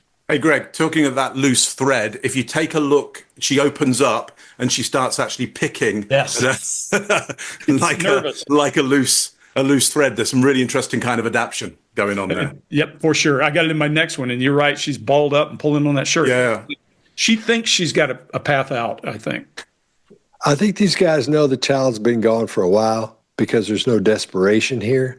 And when you have a situation where you don't, sometimes there'll be the person will be in a trunk out at the airport, and it's like 9:30, 10 o'clock in the morning, but you've got to find that person before the sun gets too hot. So that person doesn't, remains with us. So we're not seeing that desperation in here. So I think they know that the child is gone. They're just trying to find out where it is. Anybody else think that part of the reason she might be irrational is she can't win either way? If they find the child, she's done. If they don't find the child, she's done. So she just is swinging for the fence. Did you try to find Evelyn? I tried to call my mom on every number that I have for her, and she's not answering. Okay. I have 3 numbers for her. Of all the people in the world, of all the things you could be doing to find Evelyn, you keep calling your mom. Why? Because I think she knows something. I don't know for sure. I'm not going to lie to you. Because don't be like you're not being 100% honest with me. I am. It's the first time I've heard that. I've talked to you now for coming up on 5 hours. First time I've heard that, Maggie. So I can be in trouble for not saying that before. Look, we are concerned about Evelyn. We want Evelyn. What did I tell you last night? We will go to the end of the freaking earth and back. Like he told you, they've got 2 damn planes that put in the air. But I have no idea where she's at. I've called her maybe like 100 times. Maybe you don't. Okay. Maybe you don't know where she's at right now. I might have an idea though. Okay. Tell us the idea. She used to stay on Jenkins Hollow Road in Elizabeth. All right. You told me that last night. Okay. What makes you think she's there right now?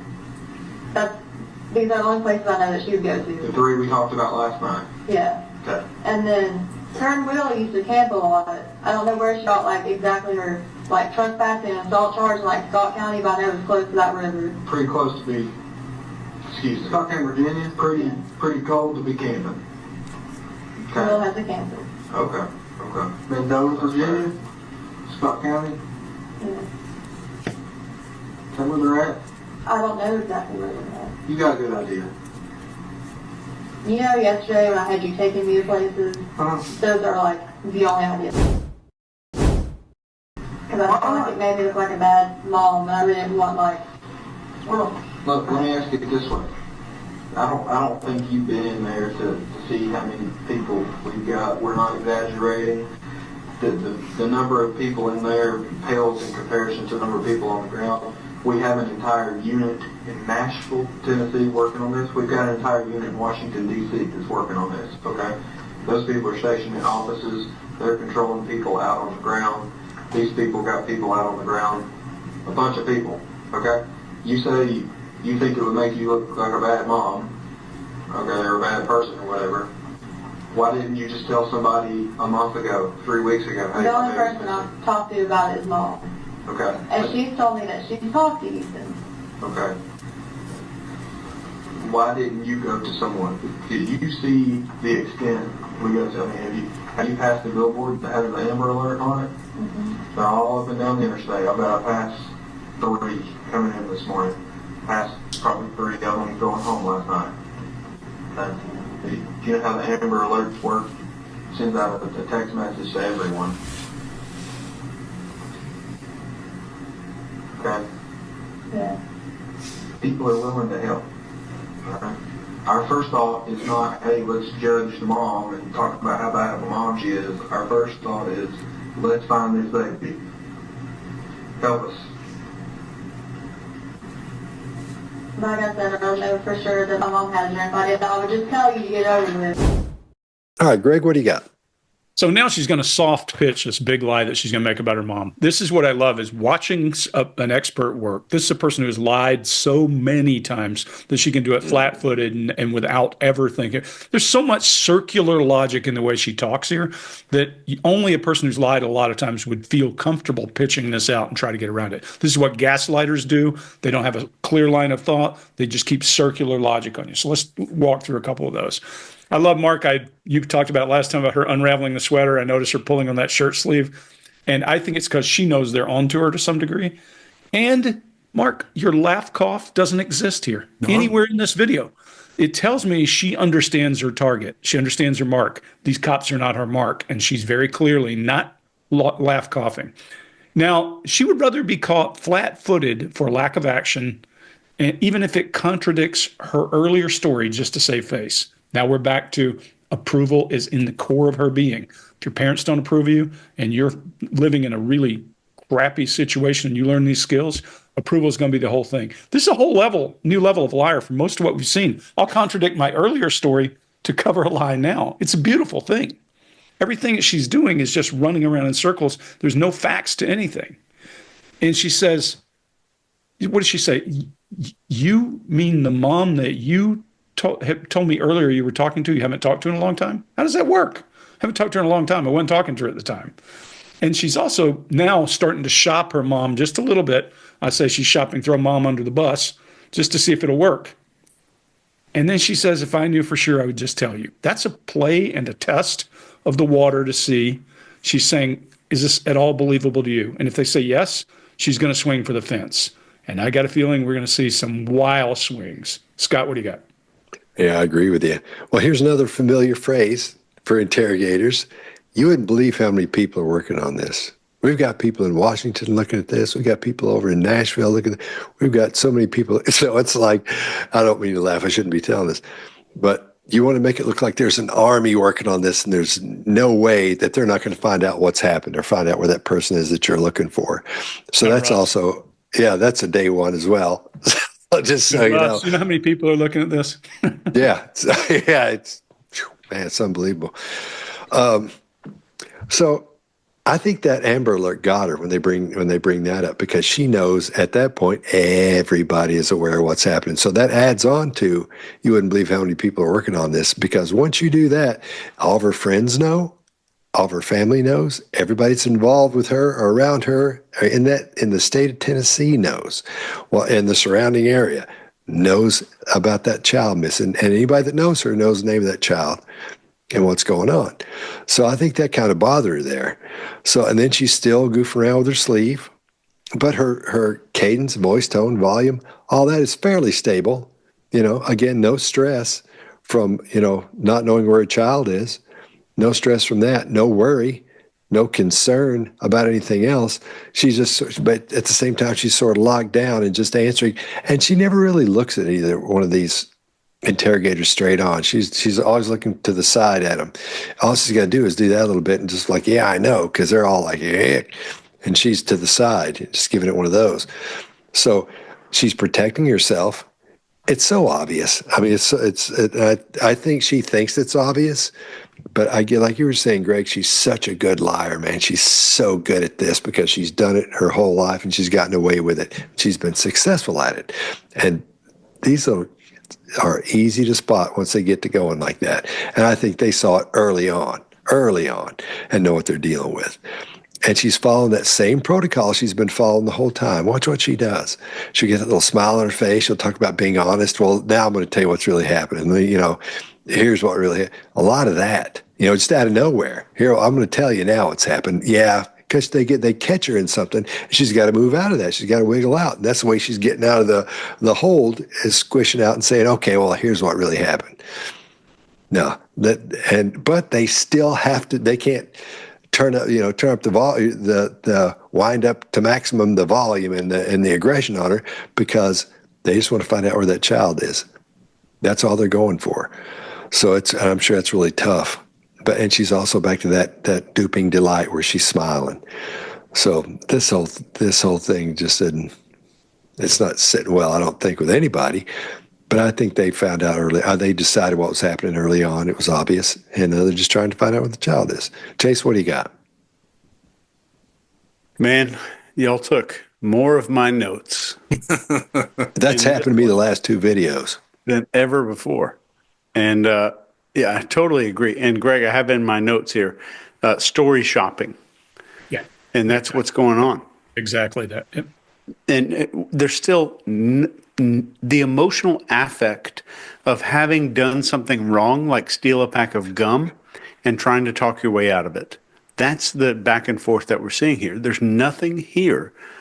So there's some narcissism or something else at play here.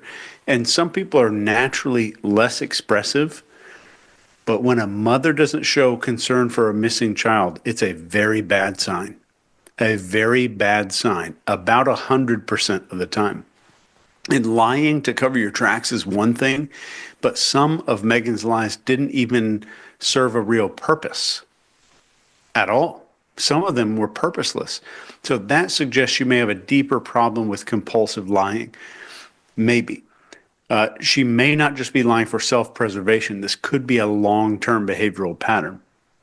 And some people lie even when they don't need to. And this can stem from a personality disorder or just a deeply ingrained habit. But from the way she handled the situation to her history of this like unstable relationships, and her choices just seemed impulsive and short-sighted. All short-sighted. She wasn't thinking about long-term consequences, just whatever got her out of trouble in this exact moment. So she likely maybe struggles with some impulse control, which could be linked to deeper psychological issues. And people with this kind of pattern usually have a history of making poor decisions without considering the fallout fully. That's all I got. Mark? Okay. So yeah, I love this piece of we've got all this resource on this. We've got these people in Washington and these people here. Were it me, I'd be going, great, let's get them on camera and because I want to say hello. I want to say thanks to everybody. And so get them on Zoom now so I can say thanks and call their bluff on that. Anyway, she's not going to do that. And they probably wouldn't allow that to happen anyway. Maybe they do have people there. Maybe they don't have people. And Mark, people there. Yeah. One thing I always notice in these videos, and when they say there's all these people coming in to help or send out Amber Alerts, am I seeing embarrassment or gratitude? Right. And you're going to see embarrassment so often in cases like this. Sorry to interrupt. No. But that helps me make my point, Chase, because what they're really you could view what they're doing there as going, hey, you could kind of view it as a we know all. Look, we've got so much resource on this, you will be found out. So now's your chance to own up. I think the way I'd like to view this, and this might be conscious on their part, I think it is conscious on their part. I think this is their tack really, is to go, because they say people. We've got a lot of people on this, social pressure. Now, to your earlier point, Greg, we haven't heard that cough laugh from her. I think that cough laugh is an indicator of stress. It's kind of a push-pull. It's pushing away the stress of it and also pulling in the people who she knows she needs to broadcast to. There's the cough to push away and the laugh to pull people in, because when she's on that camera in front of the news, it's friends, it's family, it's society that she's in front of. And Chase, to your point, some people are, they have the persona where, social is going to be really important. For others, not so important. There's certain personality types where it has no importance whatsoever. It just doesn't even resonate at all. I would say we could place with her that how she's perceived by people around her, general society, that's of importance to her. Or at least they are banking on that somewhat to go, look, we've got a lot of people on this, got a lot of people. I don't want them to perceive you as a bad mum. Okay. So they go, help us, help you be perceived in front of all of these people as really, really good. I think it's a lovely tack. I don't know whether it gets them anywhere, quite honestly. It doesn't. Does it incrementally move them forward? Well, let's see on 7 and 8 whether it does. But it maybe doesn't move them along quickly. But all of that to say, it's a fairly good gamble based on what I've seen with her in the interview videos in front of the camera here. Look, a little bit there about persona theory, which is we perform in different ways in front of different groups. Okay, like me, how I'm being in front of you, panelists, Grizzlies, the guys here. Like if you come round my house and you sit with me, like I'm not going to be like this 24/7. It would be awful. Like you go, Mark, shut the up. Like will you just lower it somewhat? This would be intolerable.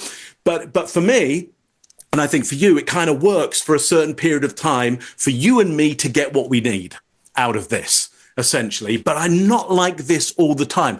Now, does that mean I'm being dishonest with you or inauthentic with you? No, not at all. It's just a facet of me that I'm just expanding. When I see, for example, Chase with his mum and dad, it's very much Chase. It's not a lot different from what we're seeing here, but it's enough difference that you go, oh, okay, that's Chase with his mum and dad.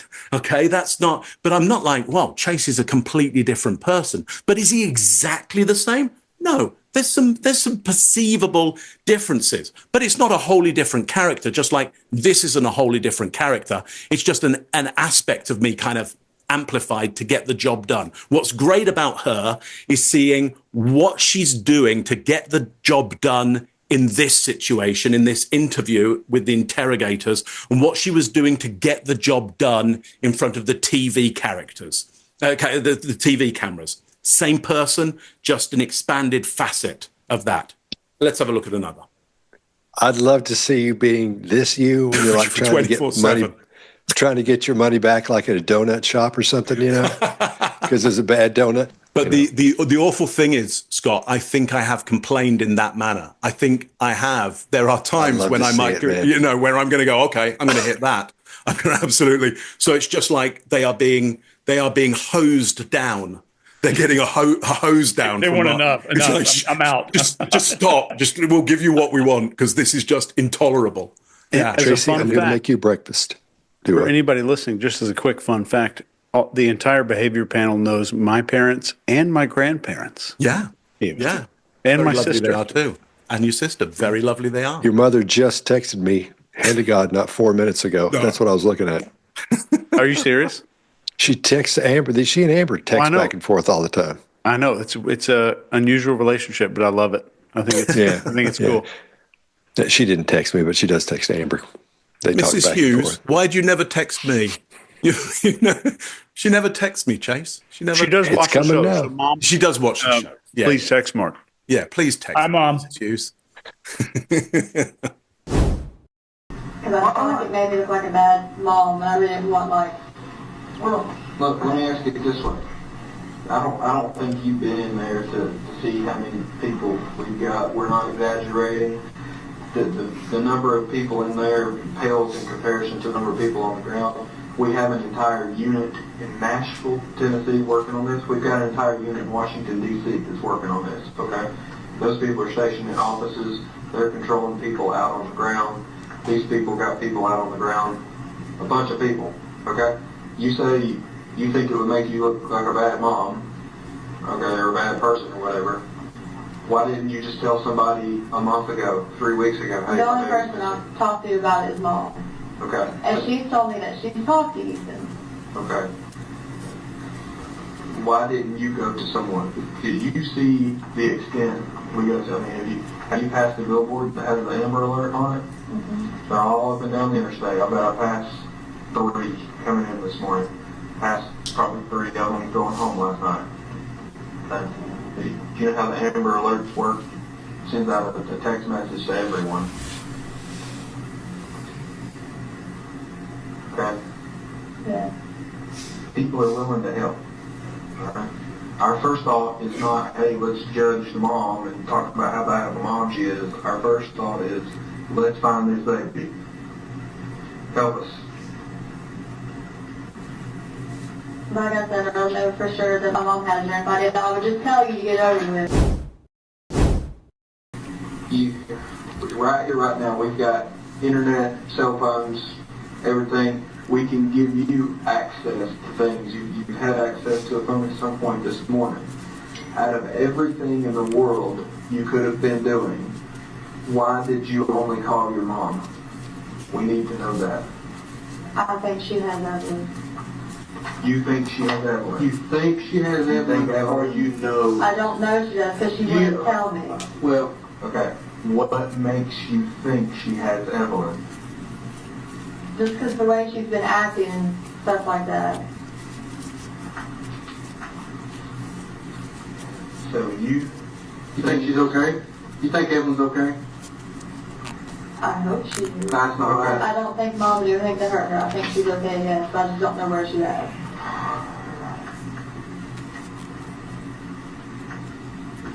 But every time I would try to ask Mom anything about it, she'd just beat around the bush and be like, well, you don't need to talk to him.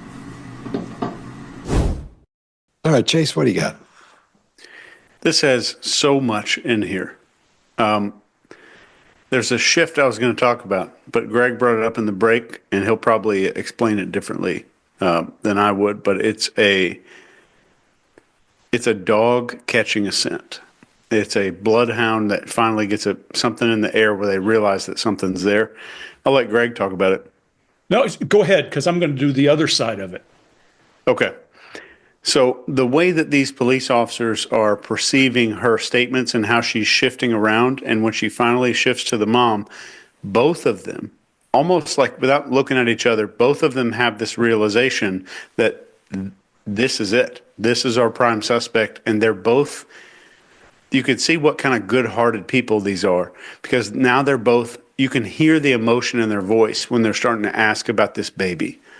And man, I'm getting angry and sad at the same time talking about this, but she says, I don't know where she is because she won't tell me. Instead of giving a yes or no, Meghan just dances around this question, saying because she won't tell me. This is odd. If she really thought her mom had Evelyn, she would need confirmation from her mom. She would have gotten it. And when she says, just because of the way she's been acting and stuff like that, this is classic bluffing. It is classic amateur bluffing.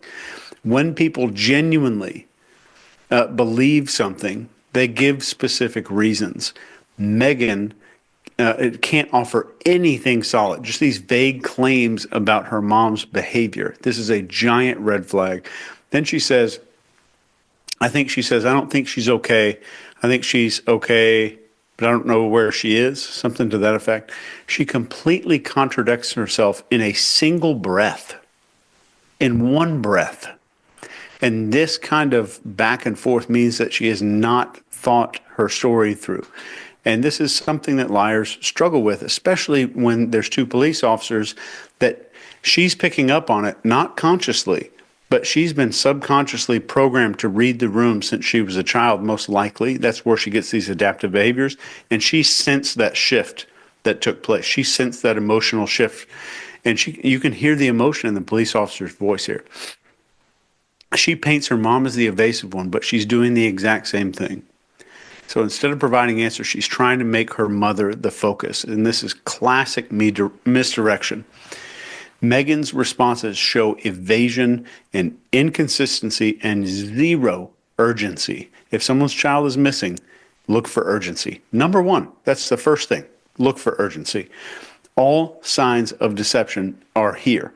She's not acting like a panicked mom looking for a kid. She's acting like someone trying to shift blame. And that's exactly what we're seeing in the video. Greg, we'll go to you. Yeah, handful of things. I agree. No terror, no uncertainty, no rage, no fear. None of that. None of that. It's all, you want to know she knows how to read the room? The most beautiful example to show you. And let me back up a second. Dina watched this show with me last week, the one we did, and she said, I don't see you that passionate very often. I said, yeah, I hate this. Anybody's hurting a baby? Come on. And who's not willing to help protect? It's very clear just in the first video we watched. So she gets herself in a bind because of Liar's Loop, and I'll talk about that in just a second. But if you want to know she knows how to read the room, the moment that cop gets it, and I'm with you, they ask a question, is she okay? I hope she's okay. And she slow pedals that, and then she hears exasperation in their voice, and she quickly changes cadence and tries to spackle over that problem and says, and she wouldn't tell me, and she starts song and dancing. And the reason all that's happening, Scott, you brought it up earlier, this True Crime Workshop, the only reason I put the sign up is because this is a great example of Liar's Loop. We say that a person needs a trigger event. That trigger event causes a person to need to lie. That can happen 100 years ago, can happen yesterday, it can happen right now when I'm standing here talking to you. And if I have to then make up details, that's called fabricating. So there's a trigger event followed by fabrication. When I fabricate something, I also have to figure out, does that fit into my life? And how are you going to perceive it? So inside my head, I'm going, okay, I'm going to tell everybody I was Miss America. Well, hold on. How am I going to accommodate for the fact I'm neither female nor attractive? And then I have to figure out a way to do that. So now I'm going to deconflict that.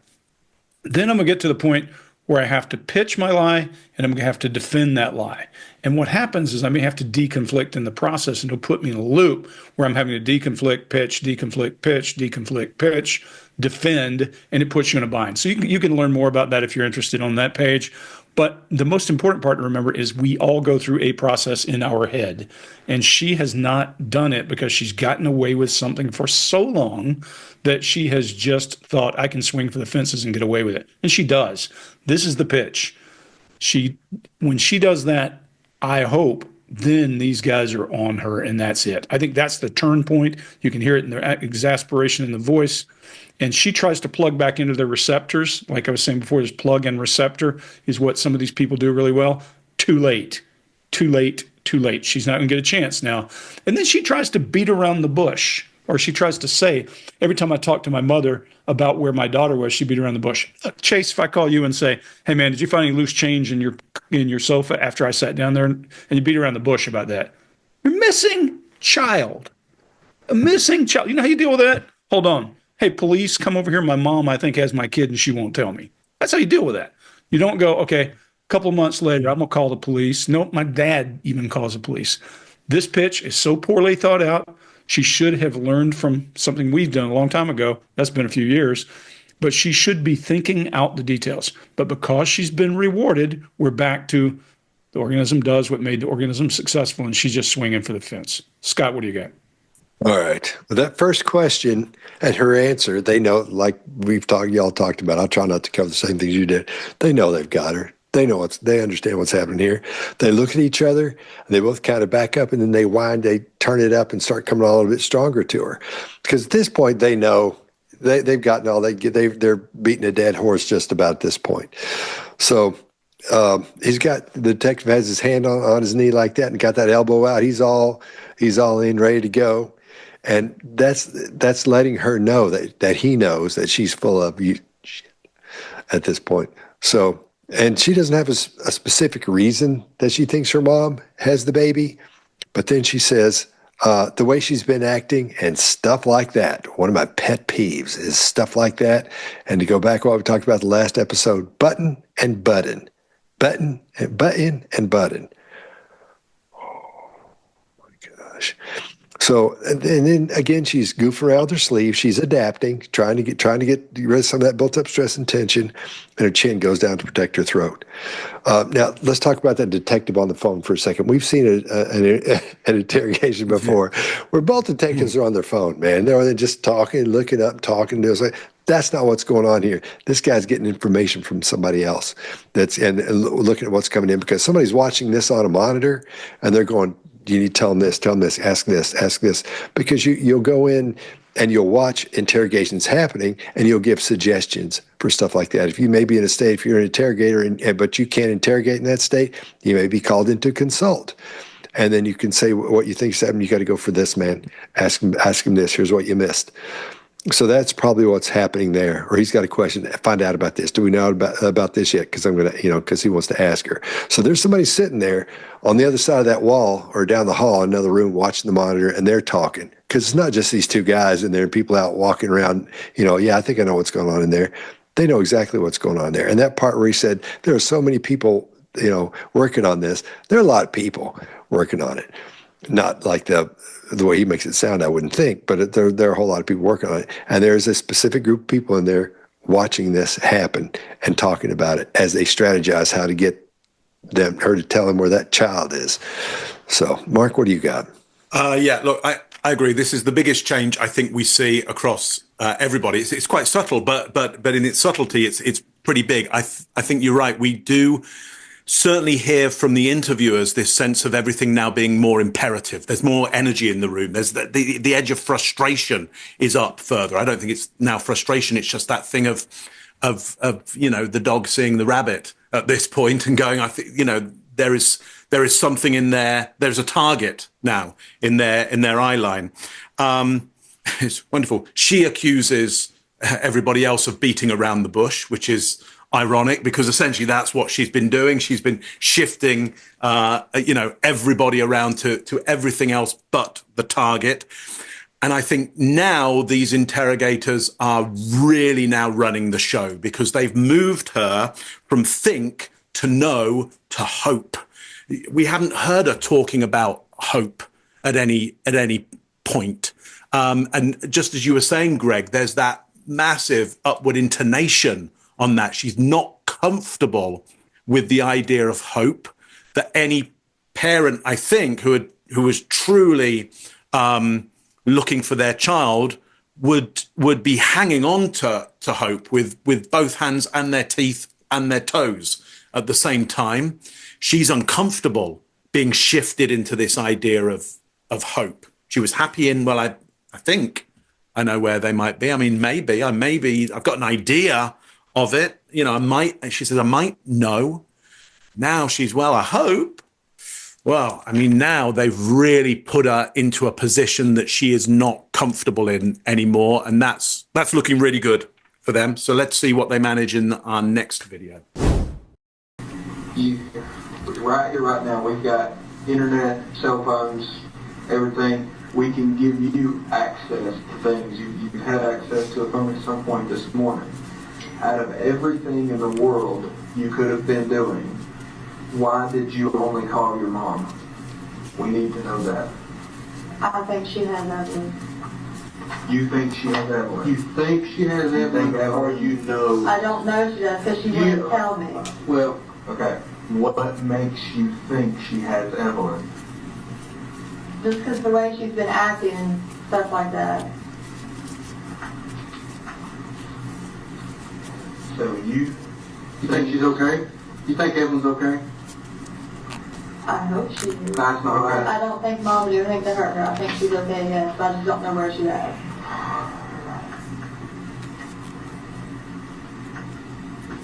But every time I would try to ask Mom anything about it, she'd just beat around the bush and be like, well, you don't need to talk to him. Okay. Think. Instead of your mom, I'm writing down Angel. It's easier for me. Thinks Angel knows something. That transforms into thinks Angel has Evelyn. You're not out here calling Ethan saying, where's my baby? Because last night that was the story. I think Ethan had it. Okay.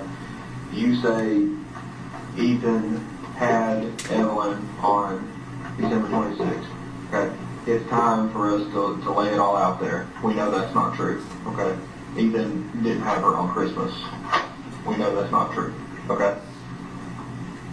Are you tracking me? Okay, if I tell you what happened, might get me in trouble for not telling you the first time. For Jesus. What did I tell you last night? We want to know where Evelyn is. We are concerned about Evelyn's health. Okay? Will be. But put that last night's 3.5 hours in the past. Okay? Okay. Talk right here, right now. Tell us where Evelyn is. Okay, Mom came and got her from my trailer. When? I was working and Mom came over to my trailer to babysit. When? I don't know an exact, it was, Today? Yesterday? no, 3 it was days like ago? a week or so after I started work, because I had nobody else to watch When did you it. start work? The 2nd. Of December? Yeah. The 2nd of December? Yeah. Okay, 12/2. Angel got Evelyn. No, it was a week after that. It was Okay. my second week of work, I'm sorry. Around 12/7. Yeah. Okay. What happens next? Well, she stayed at my trailer for a little bit. And Who she stayed at your trailer? Mom. At the trailer at Buffalo Road. Yeah. Okay, I don't know I told you this. I was at that trailer last night. Okay? Yeah. I looked in it. I looked around it. I looked everywhere for Evelyn. I looked in the shed. Okay? I know where that trailer is. Okay. Evelyn was in that trailer the first week of December. Yes. What happens next? Okay. Mom got mad at me and she left. And she took Evelyn with her. With your permission? No. Okay. When was this? Same day? No, it was a couple days after. She stayed with me for maybe like 3 or 4 days. So what day are we talking about? The 10th, 11th, 12th December, something Around like that time. that? 12. Okay, 10. And then what happens? I didn't talk to her for over a month. And then she called the chicken shack and said that she needed to talk to me. When did she call the chicken shack? Sometime in January. I don't remember the exact date. Angel called. It would have had to been after, like, I want to say it was maybe like, I went to court the day that she called me. Why were you for what? Reckless driving, Okay, where at? Washington County. Okay. All right. All right, Mark, what do you got?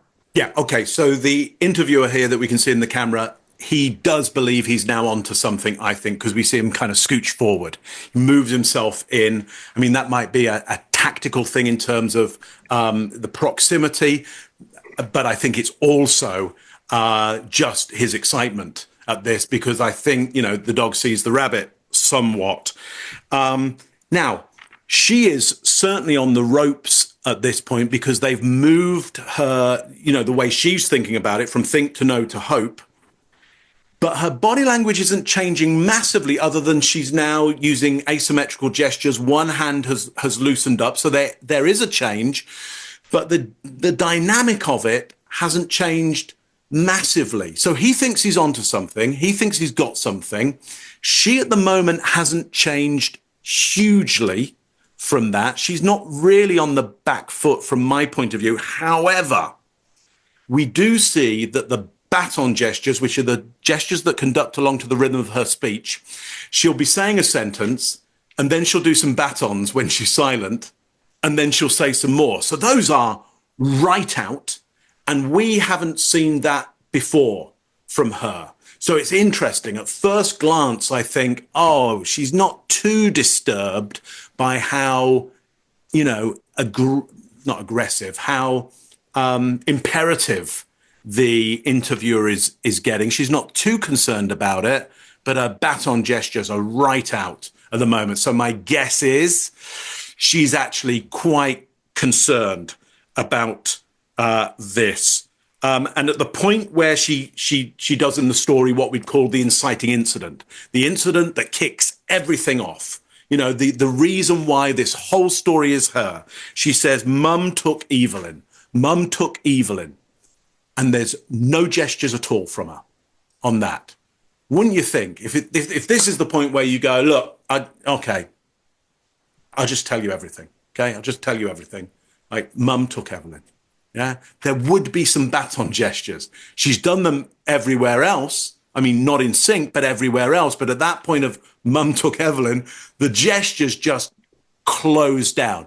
So she's spinning a whole other story, but she is now, I would say, disturbed by the way this is going. Greg, what do you got on this one? Yeah, guys, those of you who are still watching us, pay really close attention, because the birth of the story she does in video 2 is right here.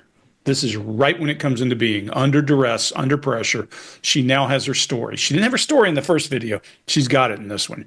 There's a brand new level of agitation. She's sitting on her hands and milling. She's doing short stroke head nodding. Mark, to your point, her neck is shortened. Her brows are up when she's doing the basically, I'm busted. If I tell you what happened, can we make a deal, is what she says. Basically says that. If I tell you now, am I going to be in trouble? That's trying to make a deal and negotiating. And I think the hand movement, Mark, is nothing more than her trying to make connection. Back to what she is, she does two things well. One is chaff and redirect, to try to get away from this topic, and the other is approval and a connection with people. And she's almost flirtatious in this one with her brows and the way she's making eye contact and tilting her head. It's an odd thing to do when you're in the bind she's in. But it's the way some people perceive a way of connecting. She's building that story she's going to tell the media. And the problem with building a story this way is it becomes solid for her, and it will become what she's going to say, because she has no choice at that point, because it's drilled into her head. It's why we say a false confession. If I give you information about the story when I'm interrogating, it gets drilled into your head under pressure and becomes your story from then on. That's why we're very careful to check with you and to give you, in fact, incorrect information for you to validate or to deny, because that's the only way you can prove that you're getting the right confession. See, that plug and receptacle thing is not working. It's very clear. So then she starts to correct details about her lie. I mean, it's just really minute details. I forget which ones they were, but she had a couple in there where she corrected. It wasn't on the 2nd. It was on the 14th or something like that. She made up a lie, and she's going to correct the parts she thinks she can, which tells you she's a pretty prolific liar. Back to what you said one or two videos ago, Chase. She's prolific enough that she's okay with interrupting her own lie with another lie to protect it. Yeah. It's really crazy. This is probably one of the weirdest we've ever seen in terms of, this is a whole new level of liar and a certain level of understanding how this stuff works. Chase, what do you got? Yeah, right off the bat. Her responses are jumbled and incoherent. She's jumping from topic to topic. There's no logical flow. When people lie, they struggle to keep their story straight. And this kind of disorganized speech is a classic sign that she's scrambling to keep up. Right when she says, I think Elon hasn't. She says, I think Elon hasn't. One moment she's saying Ethan had Evelyn, the next she's unsure. This is a tremendous red flag, the biggest of all time. When someone's telling the truth, their story stays generally consistent. Generally. Truth tellers, you ask them a story many times, they'll change small details because they'll either remember something or they'll hear something from a friend, but they'll change details that are not the giant pieces over time. So she's struggling to pin down a basic detail, like when her mother supposedly took Evelyn. That's a big deal. So first she says this, the second, and then backtracks to say it was like a week after that. Then she shifts again. And when people tell the truth, they usually have a clear memory of major events, especially something as significant as this. So the fact that she keeps changing the date is another weird sign. My favorite part of this was she says Mom got back and then she left and took Evelyn with her. The officer says, with your permission? And she says, no. When asked a direct question, did her mother take Evelyn with permission? She answers no, but doesn't expand on this.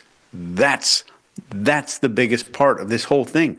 The lack of detail around the most critical part of the story is the giant red flag right here.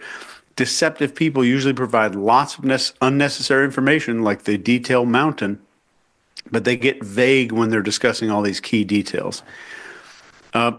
So there's so much to cover here. The fact that she struggles to recall when her child was last seen while being oddly specific about irrelevant is a huge red flag here. Most importantly, there is no sense of urgency, no concern or emotional distress, just a chaotic mess of half-truths and deflections. It's obvious. If I'm not seeing urgency from minute number one as a police officer, that should be a gigantic red flag. That means They're either A, they know the child's safe somewhere, and this is all fake, or they're faking it, or B, they know the child is not safe somewhere and they're never coming back. Huge deal. That's all I got there. Scott, what do you got? All right. I think this is the reason this video sounds so bad is because it's being shown in court and we can't find it anywhere else. That's why they're showing it in court, is what you're seeing. These are the reasons why, because it's so obvious, not just to these guys, but to everybody, how obvious what's going on here is, because she comes up out of nowhere again with this story to make the deal. Okay, here's what really happened. Let's make a deal. So, and showing that is even, that says so much.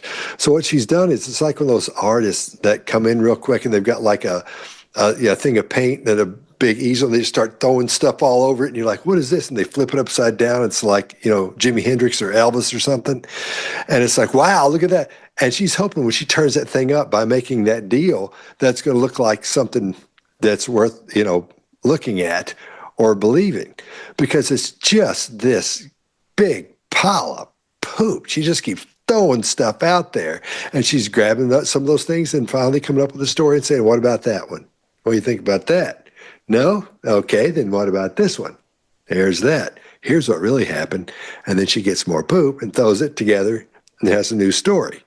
So that's all we're seeing here, is a collection and delivery system for poop. I don't know why I said that. I shouldn't have done that. I'm sorry, guys. That was good. That wasn't. Should I change it? No, you should leave it just like that. It is what it is. It's good. I did that for you guys. I'm sorry. Taking the doo-doo to the disco. Yeah. Damn straight. Okay, think, instead of your mom, I'm writing down Angel, it's easier for me. Thinks Angel knows something, that transforms into thinks Angel has Evelyn. You're not out here calling Ethan saying, where's my baby? Because last night that was the story. I think Ethan had it. Okay. You say Ethan had Evelyn on December 26th. Okay. It's time for us to lay it all out there. We know that's not true. Okay. Ethan didn't have her on Christmas. We know that's not true. Okay. Are you tracking me? Okay, if I tell you what happened, am I going to get in trouble for not telling it the first time? For Jesus. What did I tell you last night? We want to know where Evelyn is. We are concerned about Evelyn's health. Okay? Will be. But put that last night's 3.5 hours in the past. Okay? Talk about right here, right now. Help us where Evelyn is. Okay, Mom came and got her from my trailer. When? I was working and Mom came over to my trailer to babysit. When? I don't know an exact, it was... Today? Yesterday? No, it 3 was days like ago? a week or so after I started work, because I had nobody else to watch it. When did you start work? The 2nd. Of December? Yeah. The 2nd of December? Yeah. Okay, 12/2. Angel got Evelyn. No, it was a week after that. Okay. It was my second week of work, I'm sorry. Around 12/7. Yeah. Okay. What happens next? Well, she stayed at my trailer for a little bit. And Who she stayed at your trailer? Mom. At the trailer at Buffalo Road. Yeah. Okay, I don't know I told you this. I was at that trailer last night. Okay? Yeah. I looked in it. I looked around it. I looked everywhere for Evelyn. I looked in the shed. Okay? I know where that trailer is. Okay. Evelyn was in that trailer the first week of December. Yes. What happens next? Okay. Mom got mad at me and she left. And she took Evelyn with her. With your permission? No. Okay. When was this? The same day? No, it was a couple days after. She stayed with me for maybe like 3-4 days. So what day are we talking about? The 10th, 11th, 12th December, something Around like that time. 12. Okay, 10. And then what happens? I didn't talk to her for over a month, and then she called the chicken shack and said that she needed to talk to me. When did she call the chicken shack? Sometime in January, I don't remember the exact date. Angel called. It would have been after, like, I want to say it was maybe like, I went to court the day that she called me. Why were you? For what? Reckless driving, Okay, where at? Washington County. Okay. Right. All right, now we're going to do something we haven't done before. Greg, why don't you explain what's happening? Yeah, that video you watched in video number 2, the one that was the second interview with a local TV station, we're going to put that back up. And we want you to put down below in your comments what you see differently now than you did the first time you watched it before the interrogation. I think it's eye-opening. So let's get into the last time you saw her. Tell me what that time was like and when that was. Well, actually, I want to talk about that. I've told TBI where to find her in Mendota. My mom took her to a campground and a silver camper, and if they don't go tonight, I'm going to go find her myself. Because I've told them, and they're not really like taking it seriously. And if they don't go tonight, like I will go myself and go get her. Tell them you want to shoot them up. Don't get into Yeah, I can sign it, Bob. No, you need to defend yourself. That's all they need to know. Quit. They already know, Megan. So let's kind of go back into. Sorry. Tell me about the last time though that you saw Evelyn. So tell me what you guys did and when that was. We went to go out to eat, and then my mom came and got her. She was wearing a little hot pink tracksuit with the matching bow, little matching shoes. And was this December 20, like right after Christmas? A little bit before Christmas. So this was before Christmas. Okay. So tell me what you know about her situation. Obviously, you just revealed that you know she's where your mom took her. So tell me what all you know that situation. That's really all I know. My mom, like you can ask her, is a very vindictive, manipulating person, and she basically like threatened me the whole time that she was gone. She's like, All right. Well, we've taken a look at Meghan Boswell. We've seen a lot happening. Let's talk about what we think has happened in this one and what we've seen. Mark, what do you got? Yeah. Well, so interesting for me. Again, no laugh cough that we saw in the first interview video with media. This is another media interview. So I start to think, okay, so what has changed since she's had this interview with the police? What has changed that she's no longer doing this laugh cough, which in my view that was there to push pull, to kind of push away any negativity towards a story that she's telling and pull you in to her as well. I mean, she opens out of the gate with well, actually, I want to talk about that. It's a lot more aggressive. Somehow that interview has put her in a much more, I would say, interview with the police has put her in a much more aggressive state with the media. I'll just leave it at that, but interesting from my point of view. Chase, what do you see?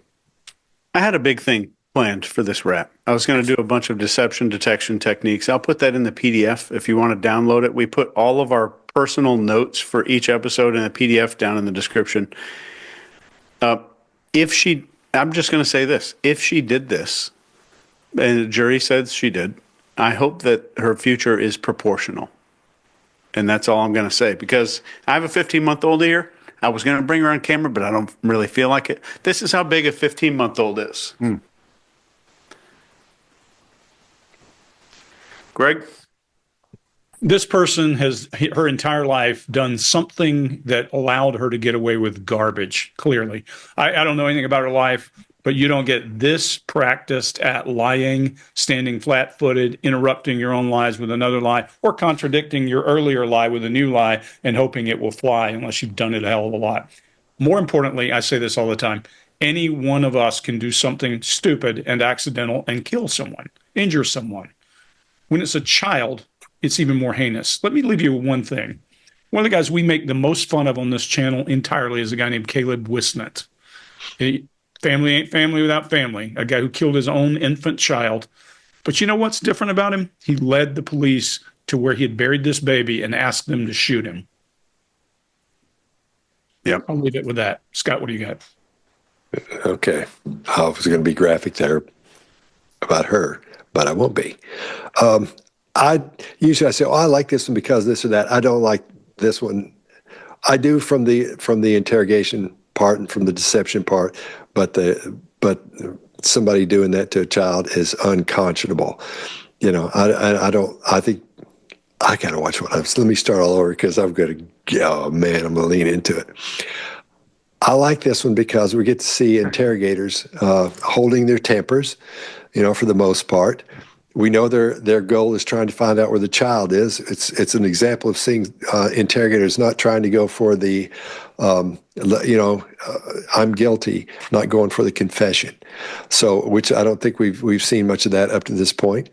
I think they did a great job with this, and I think she's almost a magician, she thinks, when it comes to lying, because she's so good at it.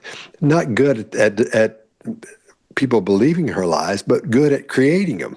You know, it's like a really bad artist who makes a lot of stuff, really prolifically, really prolific artist who just horrible artist. That's what we're seeing here, because she knows how to lie. She's getting it all together, but they're just not very good. She's not. The lies themselves aren't good, although she's good at lying, at creating the lie. I think that's what I'm trying to say. So, all right, fellas, that was this one. Yeah. See you next time. Yeah.